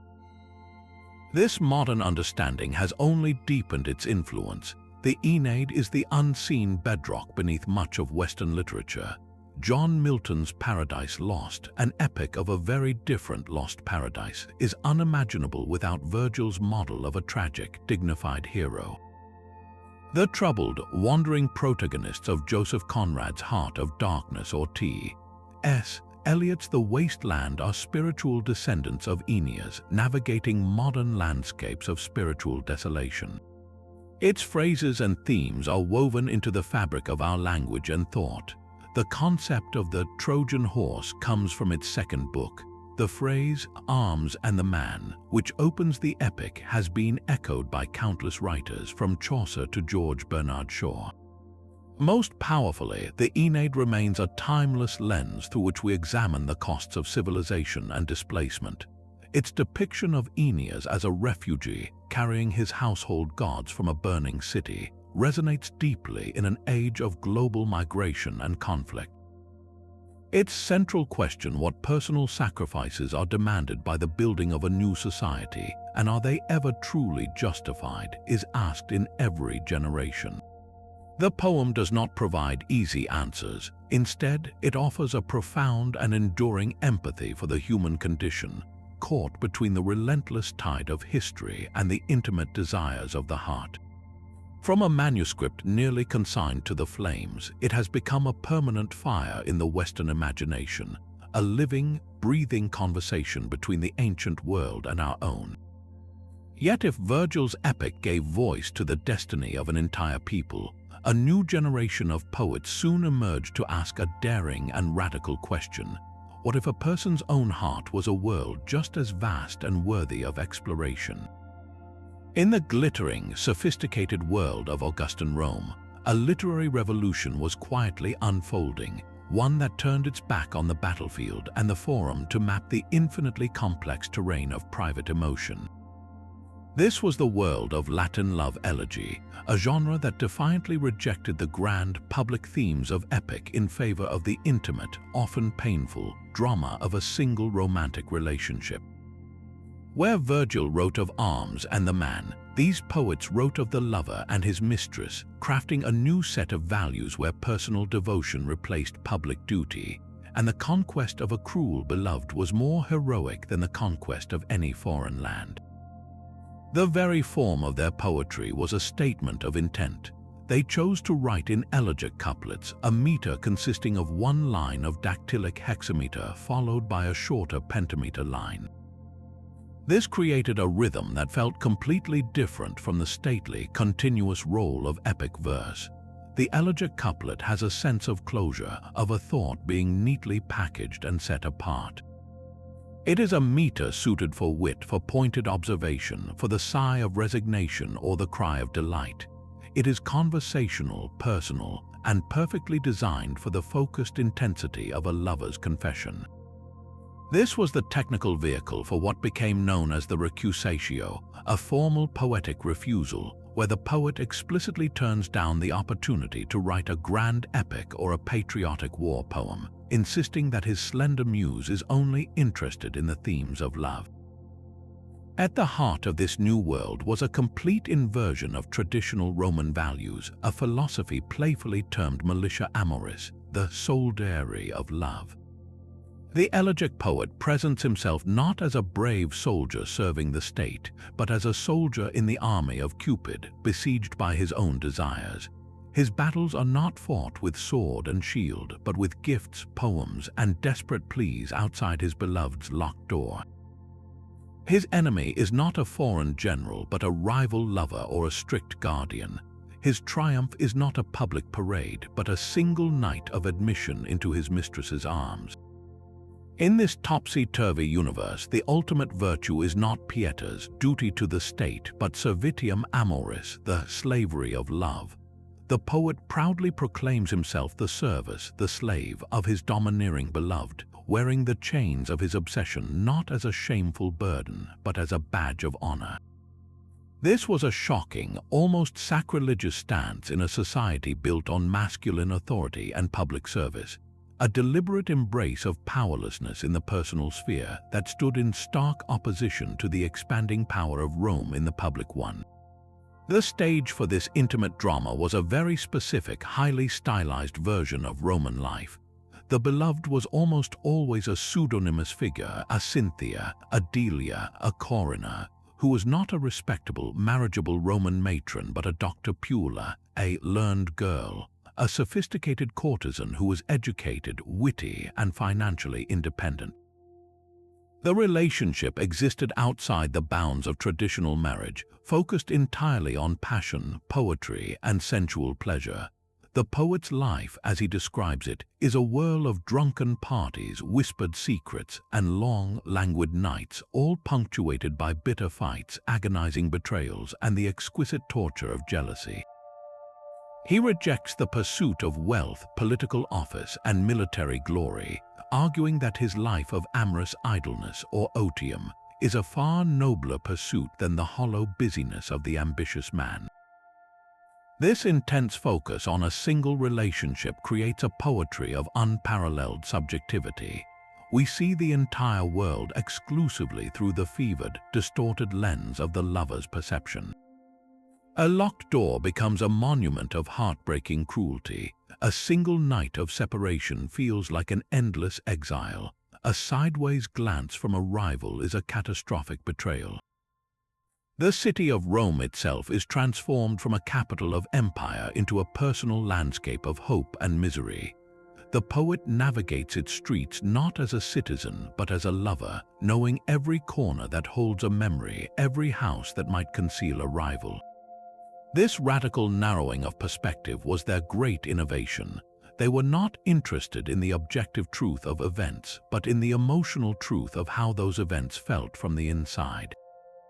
They pioneered the poetry of the inner self, giving us a map of a single, tortured consciousness with a psychological depth that feels astonishingly modern. Through their eyes, the greatest epic ever written was the story of a single human heart. If Virgil was the poet of imperial destiny and Catullus the poet of raw, unfiltered passion, then Sextus Propertius was the poet of obsessive, beautiful torment.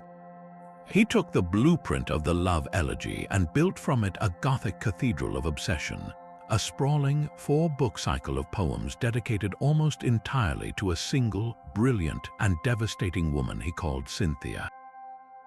For Propertius, Cynthia was not just a muse, she was an entire cosmos, a sickness, a religion, and a war. His poetry is a masterclass in psychological intensity, where the line between worship and possession blurs into a single, all-consuming flame. His very first poem introduces us to this state of enthrallment with a declaration that would define his entire career. Cynthia first captured me with her eyes. He begins portraying himself as a man struck down, a victim of a love so powerful it feels like a divine affliction. He is not a happy lover, he is a captive, a slave, a man whose entire being has been reoriented around a single, often cruel, point of gravity. The opening elegy sets the stage for their entire relationship, a cycle of ecstatic possession and agonizing abandonment. He depicts nights of rapturous intimacy followed by long, desperate vigils outside her locked door, consumed by jealousy and paranoia. His life, as he describes it, is a continuous fever dream of emotional extremes, where a single glance from her can grant salvation or condemn him to utter despair. What makes Propertius's exploration of this obsession so innovative is his relentless use of mythology. He constantly refracts his personal, often petty, domestic drama through the grand, timeless lens of Greek myth. Cynthia is not just a sophisticated Roman woman, she is a reincarnation of every legendary heroine. At various times, he compares her to the witch queen Medea, the swift-footed huntress Atalanta, and the moon goddess Luna.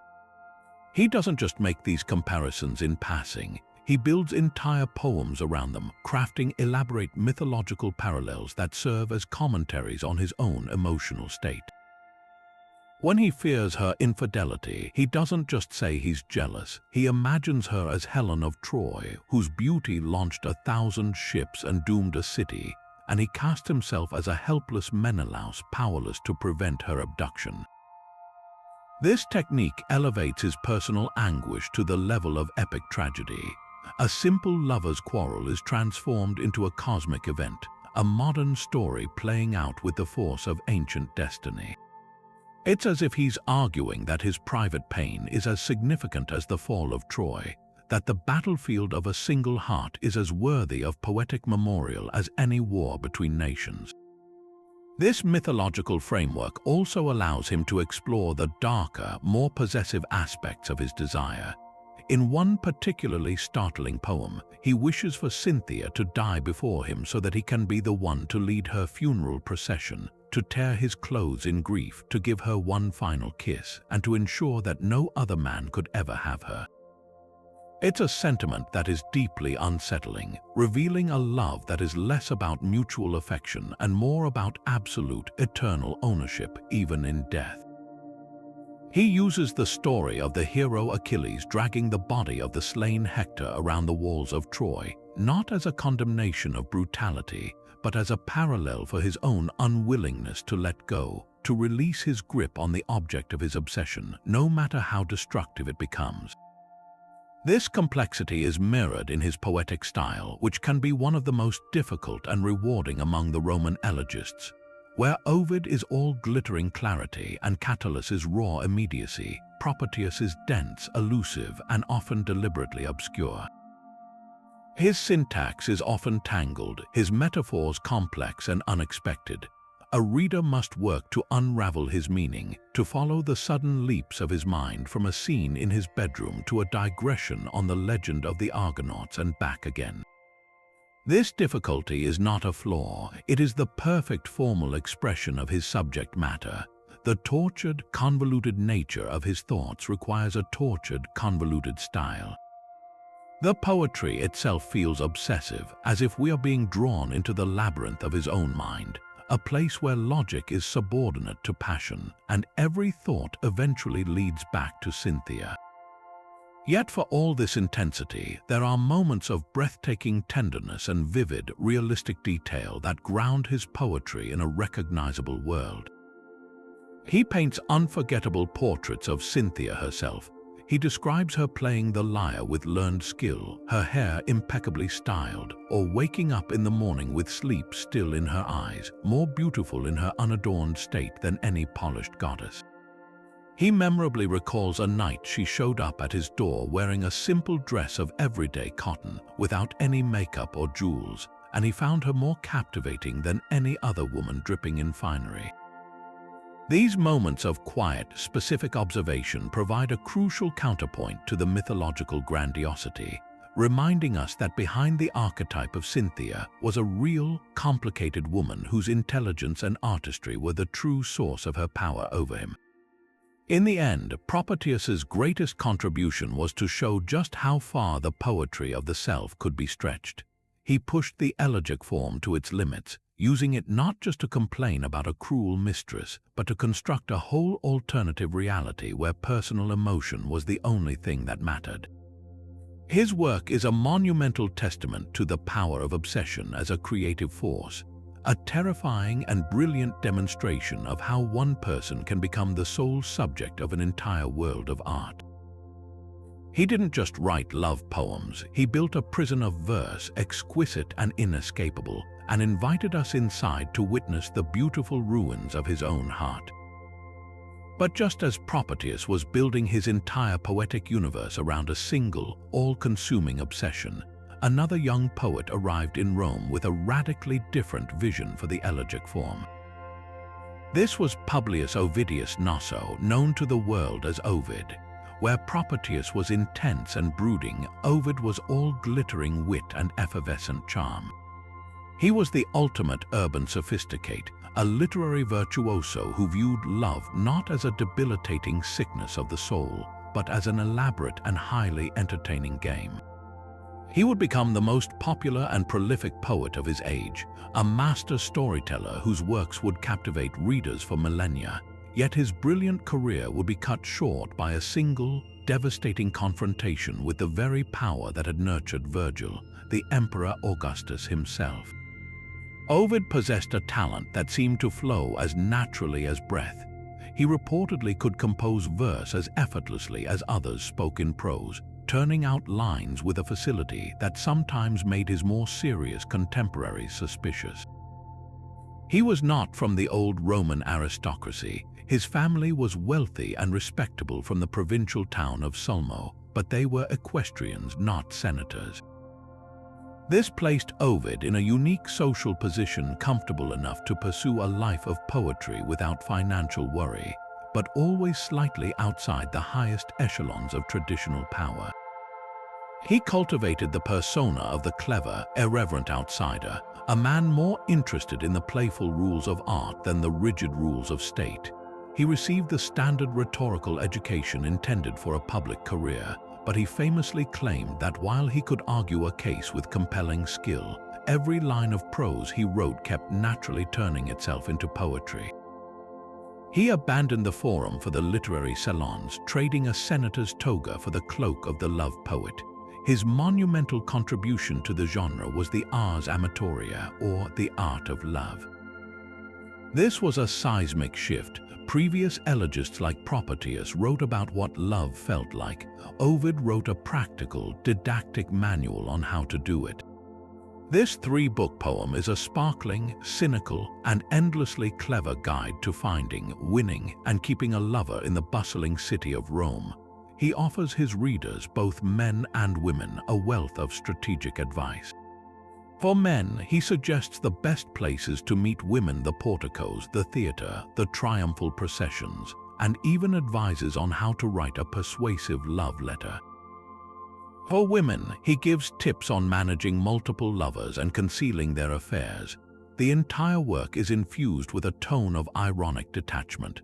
Love, for Ovid, is not a divine madness or a tragic fate. It is a social performance, a series of calculated moves and clever deceptions to be mastered.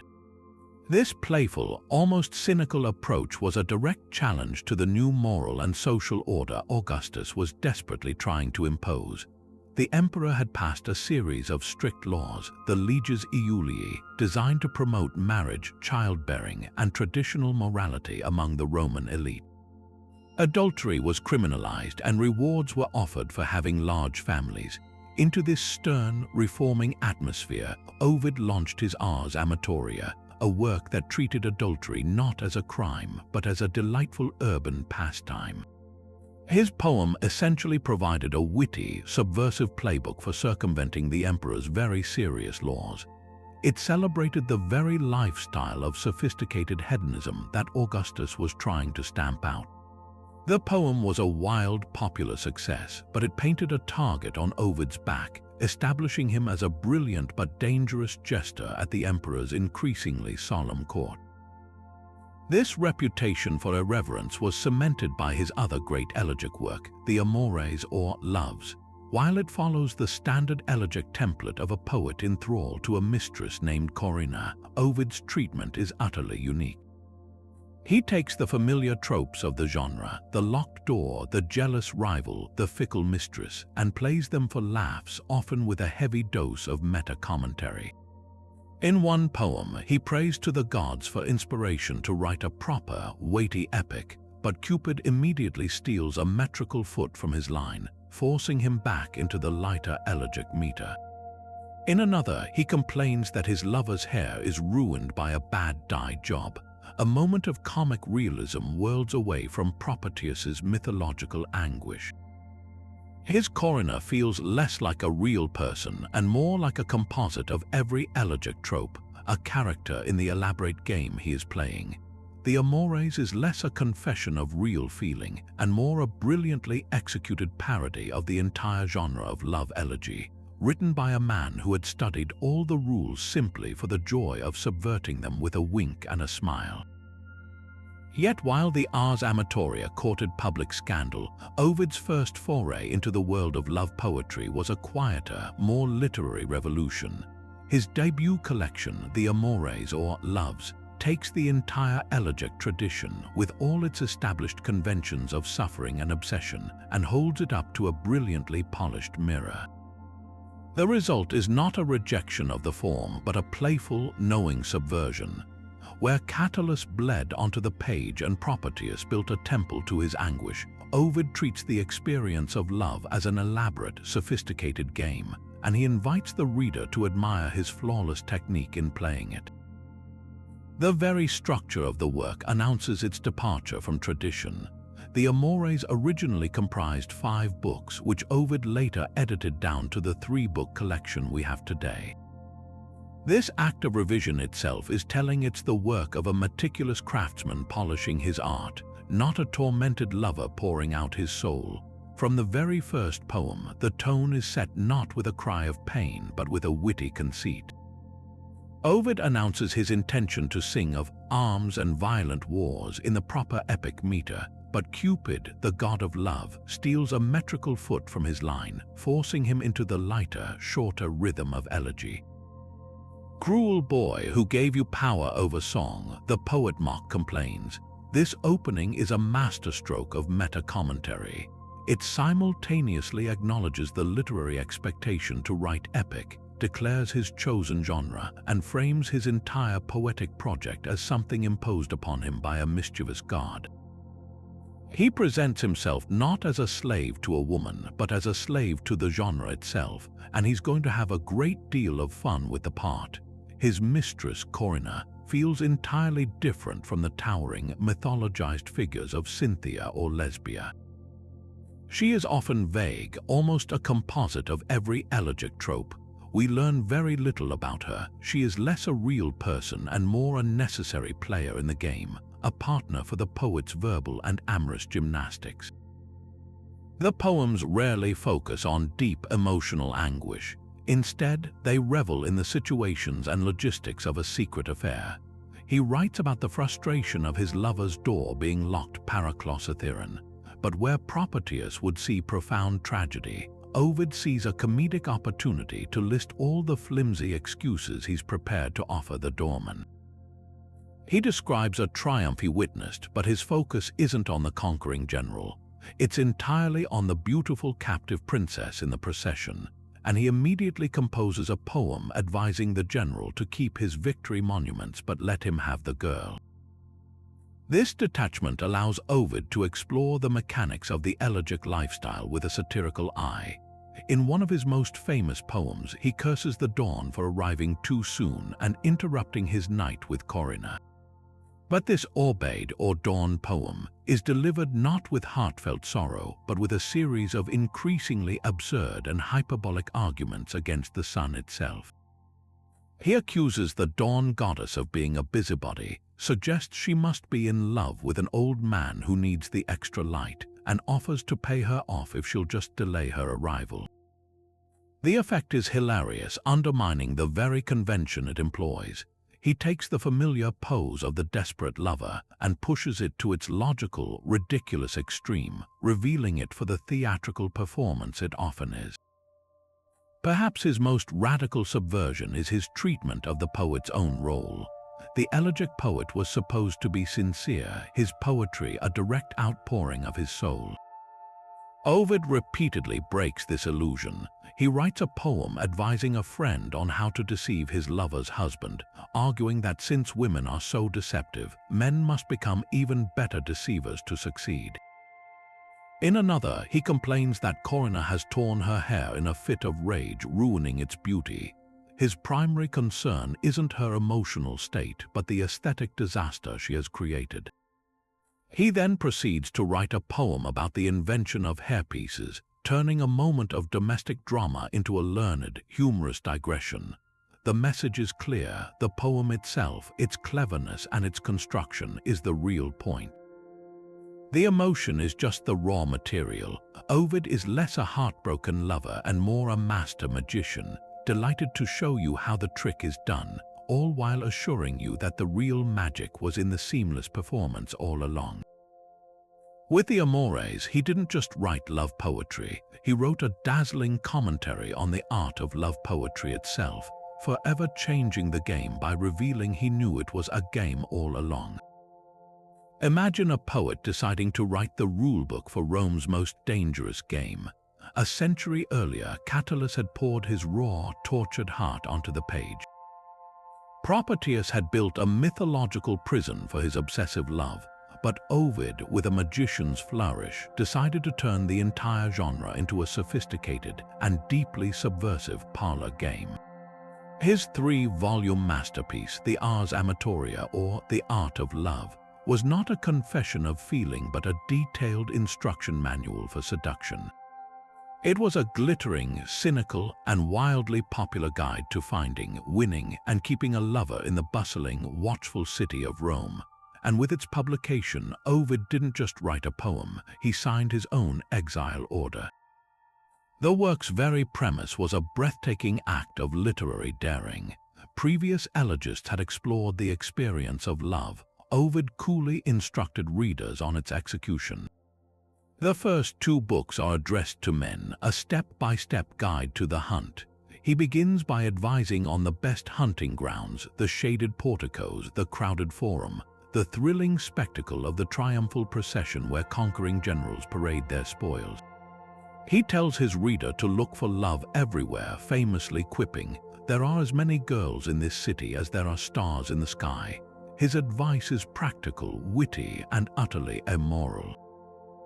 He coaches men on how to write a persuasive love letter, keep it brief, flatter her, promise anything, and how to ingratiate themselves with her maid to gain a secret ally. He even offers tips on table manners during a dinner date and the importance of good personal grooming. The entire poem sparkles with a tone of ironic detachment, treating romance not as a matter of the heart, but as a series of strategic moves to be mastered, a social performance where the cleverest actor wins. But Ovid's most radical and dangerous innovation was the third book, a parallel guide written expressly for women. For the first time, the female object of the elegiac poet's desire is given a voice, agency, and a playbook of her own. Ovid becomes a cynical co-conspirator, teaching women how to manage their lovers, cultivate their beauty, and conceal their affairs. He advises on everything from choosing a flattering hairstyle to faking passion with a wealthy but unattractive suitor. He tells them to learn poetry and music to be more interesting companions, but also to learn how to hide love letters in their maid's bosom or to write back with messages disguised as a friend's handwriting. This was far more than mere entertainment. It was a direct assault on the very foundations of Roman patriarchal society. Ovid was not just describing the game of adultery. He was arming both sides with the tools to play it well, elevating deception to an art form. This flippant, theatrical attitude collided with devastating force against the stern moral reforming project of Emperor Augustus. In the wake of the civil wars, Augustus had positioned himself as the restorer of traditional Roman values. He passed a series of strict laws known as the Leges Iulii, which criminalized adultery, penalized the unmarried and childless, and rewarded large families among the elite. Adultery was no longer a private family matter. It was a public crime with severe penalties including exile and the loss of property. The emperor's goal was nothing less than the moral rearmament of the Roman state, using the force of law to push the aristocracy back toward the old virtues of marriage and procreation. Into this solemn, punitive atmosphere, Ovid launched the Ars Amatoria, a work that treated the emperor's new laws not as a serious legal code, but as the rules of a game to be cheated. The poem was a spectacular act of cultural defiance. Where Augustus demanded solemn duty, Ovid championed playful deceit. Where the law demanded marital fidelity, the poem taught the art of the affair. Ovid's Rome is not a city of stern senators and virtuous matrons, but a glittering playground for the clever and the beautiful, a place where the greatest sin is not breaking the law but being boring. His famous line, "Every lover is a soldier and Cupid has his own camp," was a brilliant subversion of Roman military virtue. He took the most sacred value of the state military service and applied it to the pursuit of illicit pleasure, creating a world where the greatest hero was the man who successfully sneaked into his mistress's bedroom. The poem's tone was its most poisonous quality in the eyes of the regime. It wasn't a passionate defense of free love, it was a sly, knowing wink. Ovid didn't argue against the laws, he simply ignored them, treating them with an air of ironic detachment as if they were an irrelevance in the sophisticated world he described. This intellectual flippancy was perhaps more infuriating to a serious autocrat like Augustus than outright opposition would have been. It mocked his life's work not through direct criticism but through sheer, dazzling irreverence. The Ars Amatoria became an instant bestseller because it captured the spirit of a cynical, urbane elite who found the emperors moralizing old-fashioned and oppressive. In doing so, it made its author the most famous and most vulnerable poet in Rome, a shining target for a princeps who would eventually decide that the art of love had no place in his new Roman order. Yet just as Ovid perfected the art of playful subversion in his love poetry, he embarked on a project of an entirely different scale and ambition, a work that would become one of the most influential epic poems ever written. Leaving behind the witty confines of the elegiac couplet, he turned to the stately dactylic hexameter to compose his masterpiece, the Metamorphoses. This was not a collection of separate poems but a single, breathtakingly ambitious continuous narrative, 15 books long, that sought to tell the entire history of the world from its chaotic beginnings right up to the deification of Julius Caesar in Ovid's own time.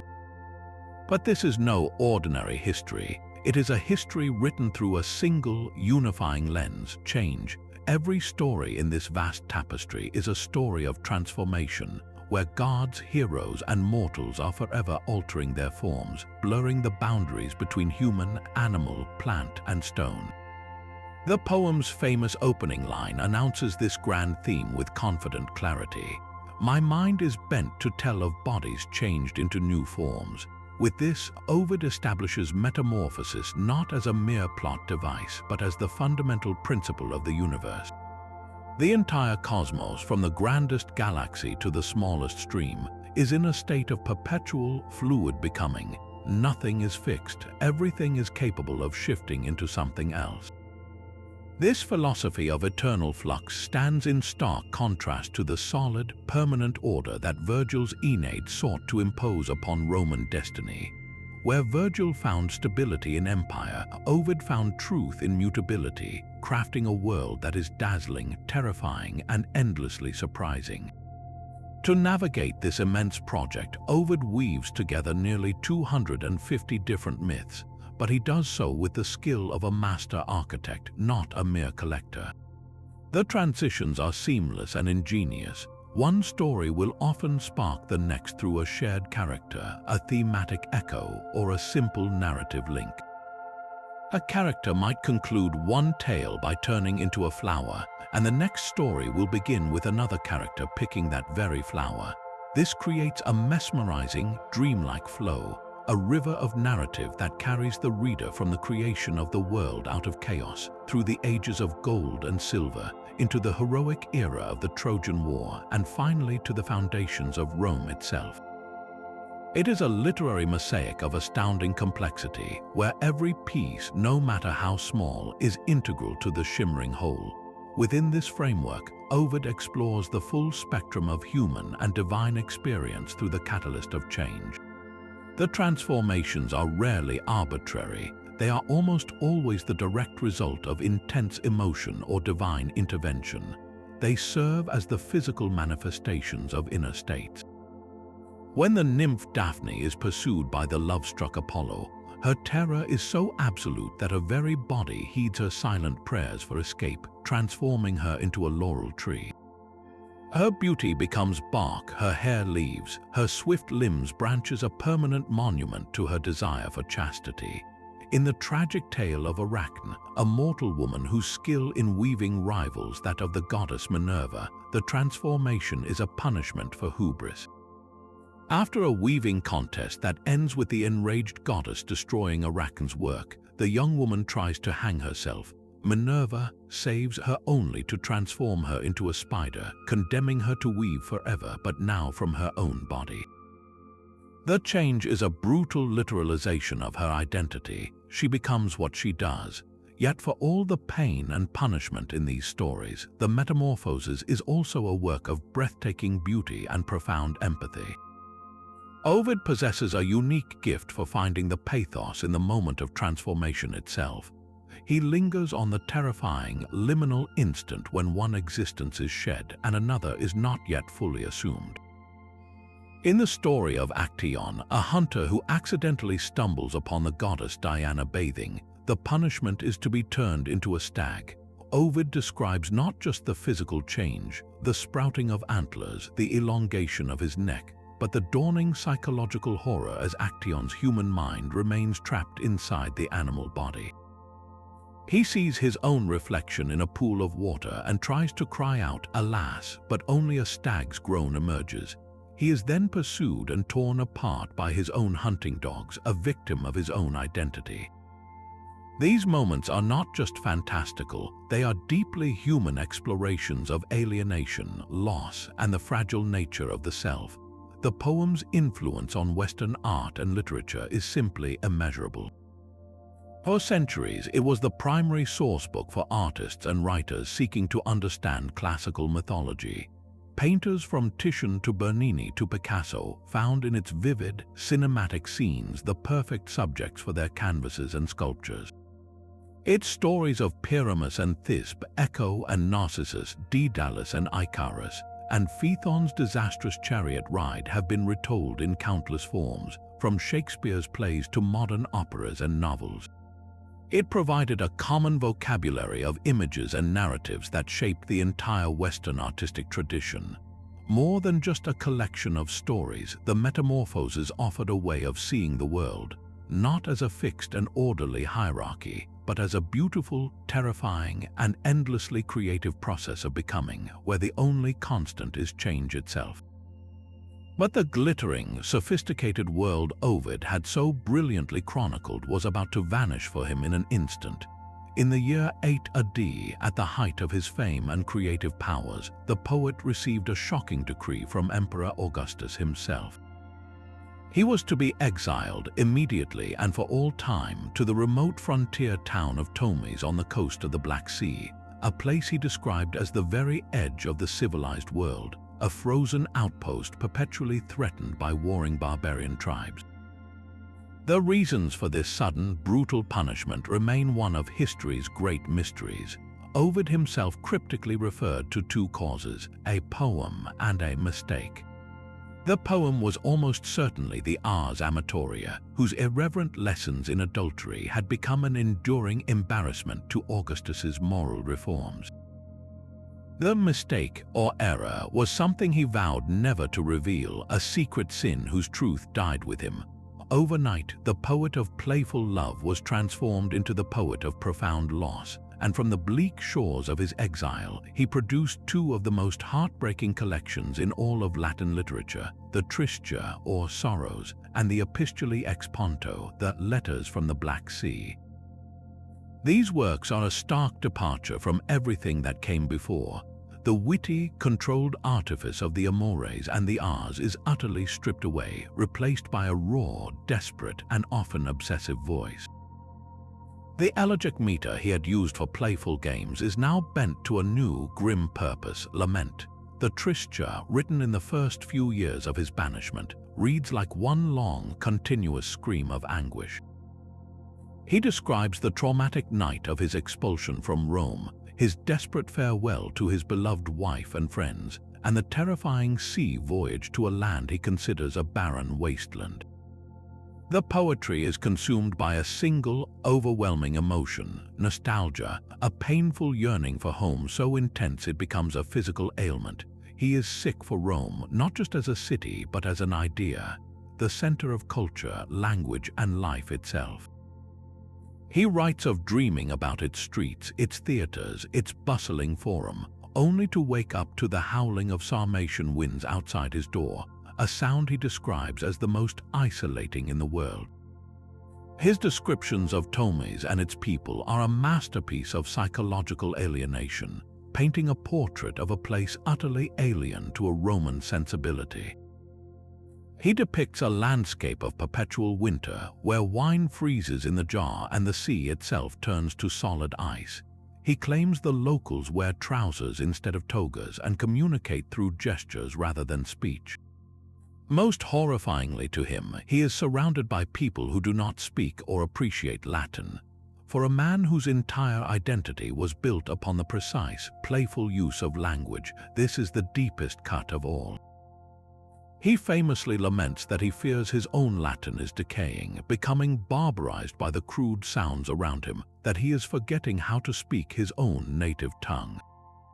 This is more than just homesickness, it is a fear of losing his very soul, the core tool of his art and his being.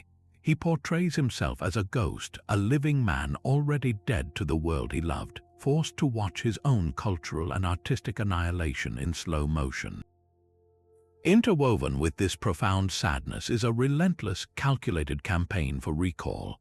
The epistulae ex ponto, written later, are more directly addressed to powerful figures in Rome, his wife, old friends, and influential patrons. They are letters in verse, desperate petitions for someone, anyone, to intercede with the new emperor, Tiberius, who had succeeded Augustus. His strategy is multifaceted. He flatters his addressees relentlessly, reminding them of their power and his powerlessness.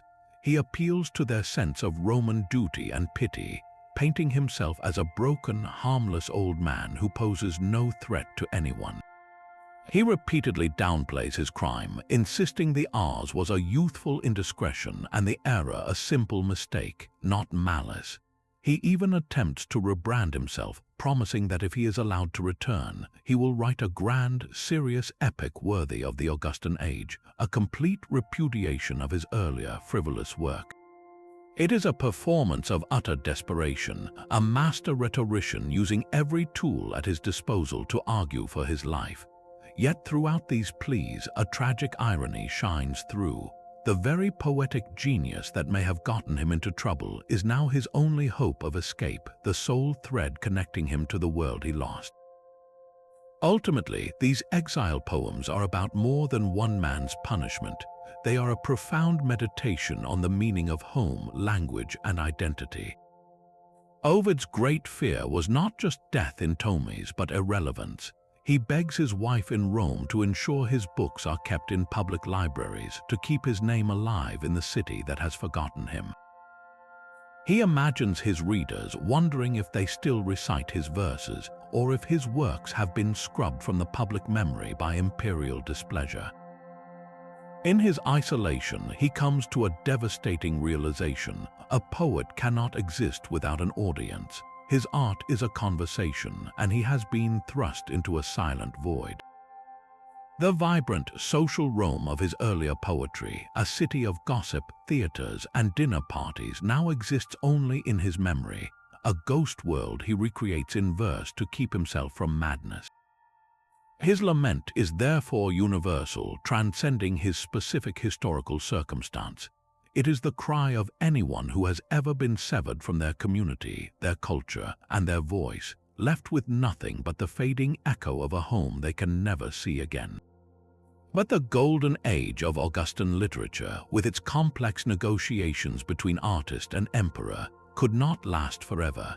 As the Julio-Claudian dynasty progressed, the political atmosphere in Rome grew darker, more paranoid, and infinitely more dangerous for a poet's free expression.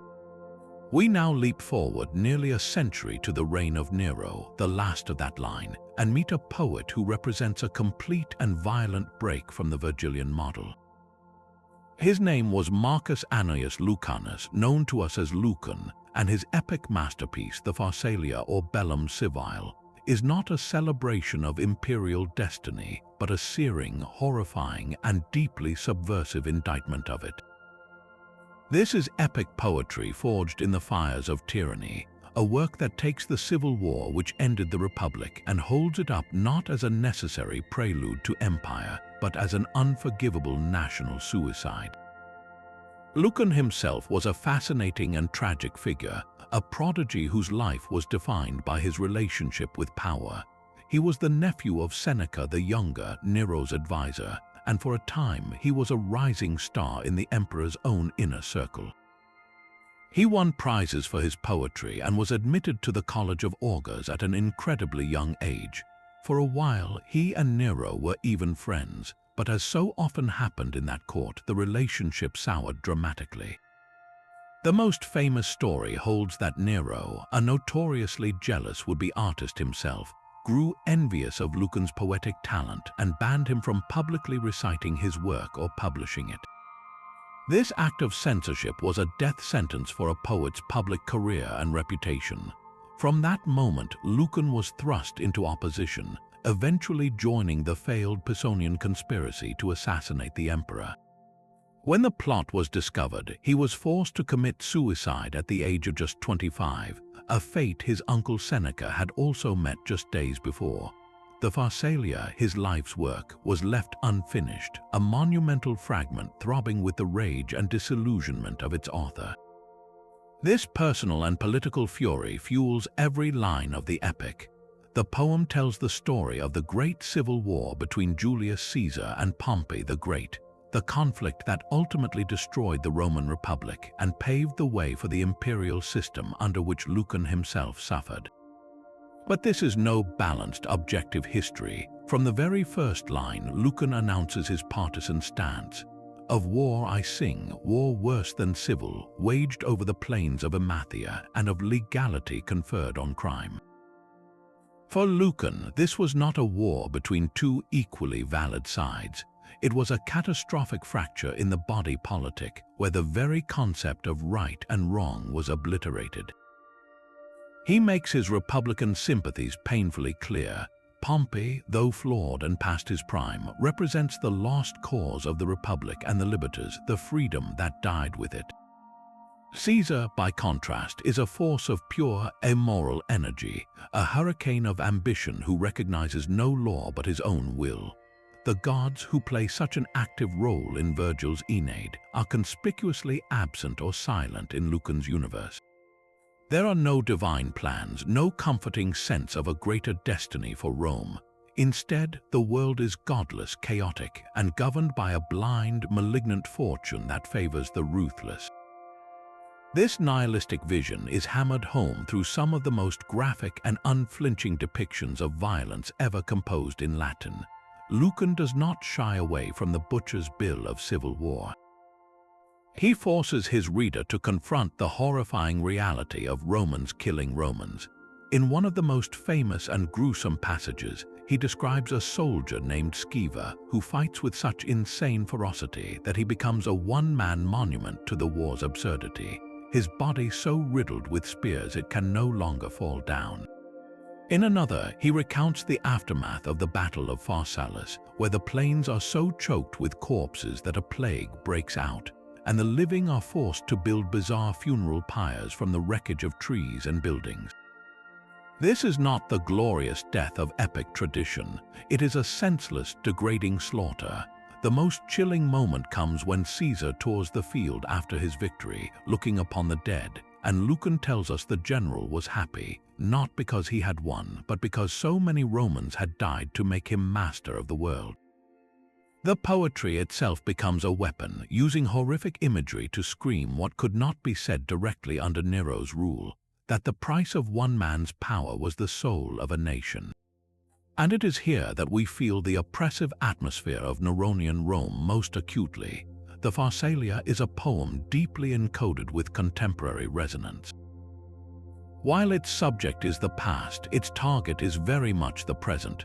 Lucan's portrait of the charismatic, populist, and utterly immoral Caesar is a clear and dangerous reflection of the Emperor Nero, another ruler who believed his own will was the highest law. The poem's pervasive sense of despair, its depiction of a state where traditional values have collapsed and only raw power remains, is a direct commentary on the political and moral decay of Lucan's own time. Writing under a regime where direct criticism meant certain death, Lucan used the safe distance of history to launch a blistering attack on the very foundations of imperial power. He was writing the anti-Aeneid, where Virgil found a glorious, preordained purpose in the rise of Augustus. Lucan saw only a bloody, meaningless crime that set a precedent for a century of tyranny. His epic is a monument to what was lost: the Republic, freedom, and the very idea of a common good, and a terrifying warning from the heart of the empire's darkest hour, a scream of protest frozen in magnificent verse. But if Lucan's epic was a scream of rage against the imperial system, a different poet would soon find his voice in the cynical, grimy reality of living within it. We now step out of the aristocratic salons and into the crowded, stinking streets of Rome itself, into a world where philosophy has been replaced by bitter pragmatism and grand epic themes have shrunk to the petty, desperate struggles of daily life. This is the world of Decimus Iunius Juvenalis, known to us as Juvenal, the last great poet of the classical era and arguably the angriest man ever to hold a stylus. He is our premier guide to the underbelly of the empire, a satirist who trades the lofty hexameter for a razor-sharp blade of indignation, using his verse to lash out at the corruption, decadence, and sheer absurdity of life in the imperial capital. Juvenal's Rome is a far cry from the golden city of Augustus. It is a sprawling, overcrowded metropolis defined by sharp inequalities and moral decay. He writes from the perspective of the impoverished, educated Roman citizen, the man who has seen his traditional values become worthless in a new economy of flattery and vice. His famous opening line to his first satire sets the tone for his entire life's work. Must I always be stuck in the audience, never getting my own back? He is a man who has endured one too many recitations of bad poetry from talentless social climbers, one too many insults from wealthy patrons, one too many glimpses of the obscene luxury enjoyed by the corrupt. His satire is born not from a desire to gently correct, but from a seething, uncontrollable indignation, a siva indignatio that he can no longer suppress. This anger fuels a style of satire that is hyperbolic, grotesque, and unforgiving. Where his predecessor Horace poked fun with a wry smile, Juvenal attacks with a clenched fist. He employs outrageous exaggeration to make his points, painting scenes of such extreme depravity and absurdity that they border on the surreal. He doesn't just describe a bad dinner party. He describes a patron serving rotten food to his poor clients while he dines on a giant lamprey, a fish so enormous it must have been sent as a bribe. He doesn't just complain about the noise of the city. He catalogues a cacophony of sounds that would drive a man insane: the grinding of wagons, the shouting of drunks, the brawling of sailors, the shrieking of a noblewoman having her hair styled at dawn. His world is a violent, claustrophobic circus, and he is its most astute and infuriated ringmaster. His most famous and enduring contribution is his diagnosis of the populace's complicity in this decay, captured in the phrase panem et circenses, bread and circuses. In his 10th satire, he looks back with bitter nostalgia to the era of the Republic, when the people elected generals, magistrates, and consuls, when civic duty meant something. But now, he laments, the people have abdicated their power. They have traded their political will, their liberties, for two simple things: the free grain dole and the thrilling, bloody spectacles of the chariot races and the gladiatorial games. The people that once bestowed commands, consulships, legions, and all else, he writes, now meddles no more and longs eagerly for just two things: bread and circuses. This is not just a clever turn of phrase, it is a profound and cynical political observation. Juvenal argues that the emperors have successfully pacified the Roman mob by satisfying their most basic appetites, buying their silence and their compliance with full stomachs and cheap entertainment. It is a timeless critique of populism and the erosion of civic engagement, a warning that resonates far beyond the walls of ancient Rome. His targets are endless and his attacks are merciless. He eviscerates the decadent aristocracy, painting them as effete, perverted, and utterly disconnected from the virtues of their ancestors. He loathes the social climbers, the wealthy freedmen who flaunt their new money, and look down on the impoverished noblemen whose birthright has become meaningless. He reserves a special venom for foreigners, particularly the Greeks, whom he sees as clever, scheming flatterers who have infiltrated Roman households and taken all the best jobs by being more willing to debase themselves. His prejudice is ugly and vocal, a reflection of the xenophobic anxieties of a class that feels its identity is being erased. Perhaps his most relatable and vivid satires are those that explore the sheer misery and danger of urban life. He takes us on a terrifying walk through the city at night, where the threat isn't from barbarians but from your own neighbors. He warns of the constant peril from above, as you risk being brained by a chamber pot carelessly emptied from an upper-story window. He describes the brutal, unprovoked attacks by drunken thugs in the narrow, dark alleys, and the utter futility of seeking justice if you are poor. In one of his most masterful passages, he contrasts this chaotic, dangerous existence with the idealized, peaceful life of the countryside, a place where you could sleep with your doors unlocked, a dream of tranquility that feels completely unattainable for the city dweller trapped in the urban jungle. Juvenal's poetry holds up a cracked and distorting mirror to Roman society, reflecting back an image that is exaggerated but undeniably rooted in truth. He is not a philosopher offering solutions, he is a diagnostician identifying the disease, and his prognosis is terminal. His voice, dripping with sarcasm and burning with outrage, gives us something that official histories and imperial panegyrics never could: the raw, unfiltered perspective of the man on the street, the one who is being elbowed aside, cheated, and ignored in the frantic scramble for wealth and status. He is the eternal cynic, reminding us that for all its marble monuments and glorious conquests, the heart of the empire could be a lonely, selfish, and deeply ridiculous place. Through his lashing verse, the gentle history of Rome finds its most powerful and pessimistic critic, a man who loved his city enough to hate what it had become. From the foundational ambition of Ennius, who first gave the Latin language its epic voice, to the corrosive anger of Juvenal, who watched the imperial machine devour the soul of its people, we have traveled across 4 centuries of Roman verse. We have stood in the comic chaos of a Plautine stage, felt the stoic tremors of Seneca's tragic madness, and witnessed Catullus weaponize his own heartbreak. We have walked the sun-drenched fields of Virgil's Georgics and gotten lost in the mesmerizing, shifting forms of Ovid's magical universe. This is not a linear path of progress, but a sprawling, vibrant conversation. A chorus of distinct, powerful voices arguing, laughing, and lamenting the human condition from every conceivable angle. What this poetry offers us, more than any history book or crumbling ruin ever could, is a direct line to the Romans themselves, not as marble statues or names in a textbook, but as living, breathing people. In their verses, we overhear their most private jokes shared over wine, feel the searing sting of a lover's betrayal, and understand the quiet pride of a farmer tending his land. We feel the weight of imperial duty crushing personal desire and the intoxicating thrill of subverting our emperor's moral laws. This is the gentle history, the intimate history.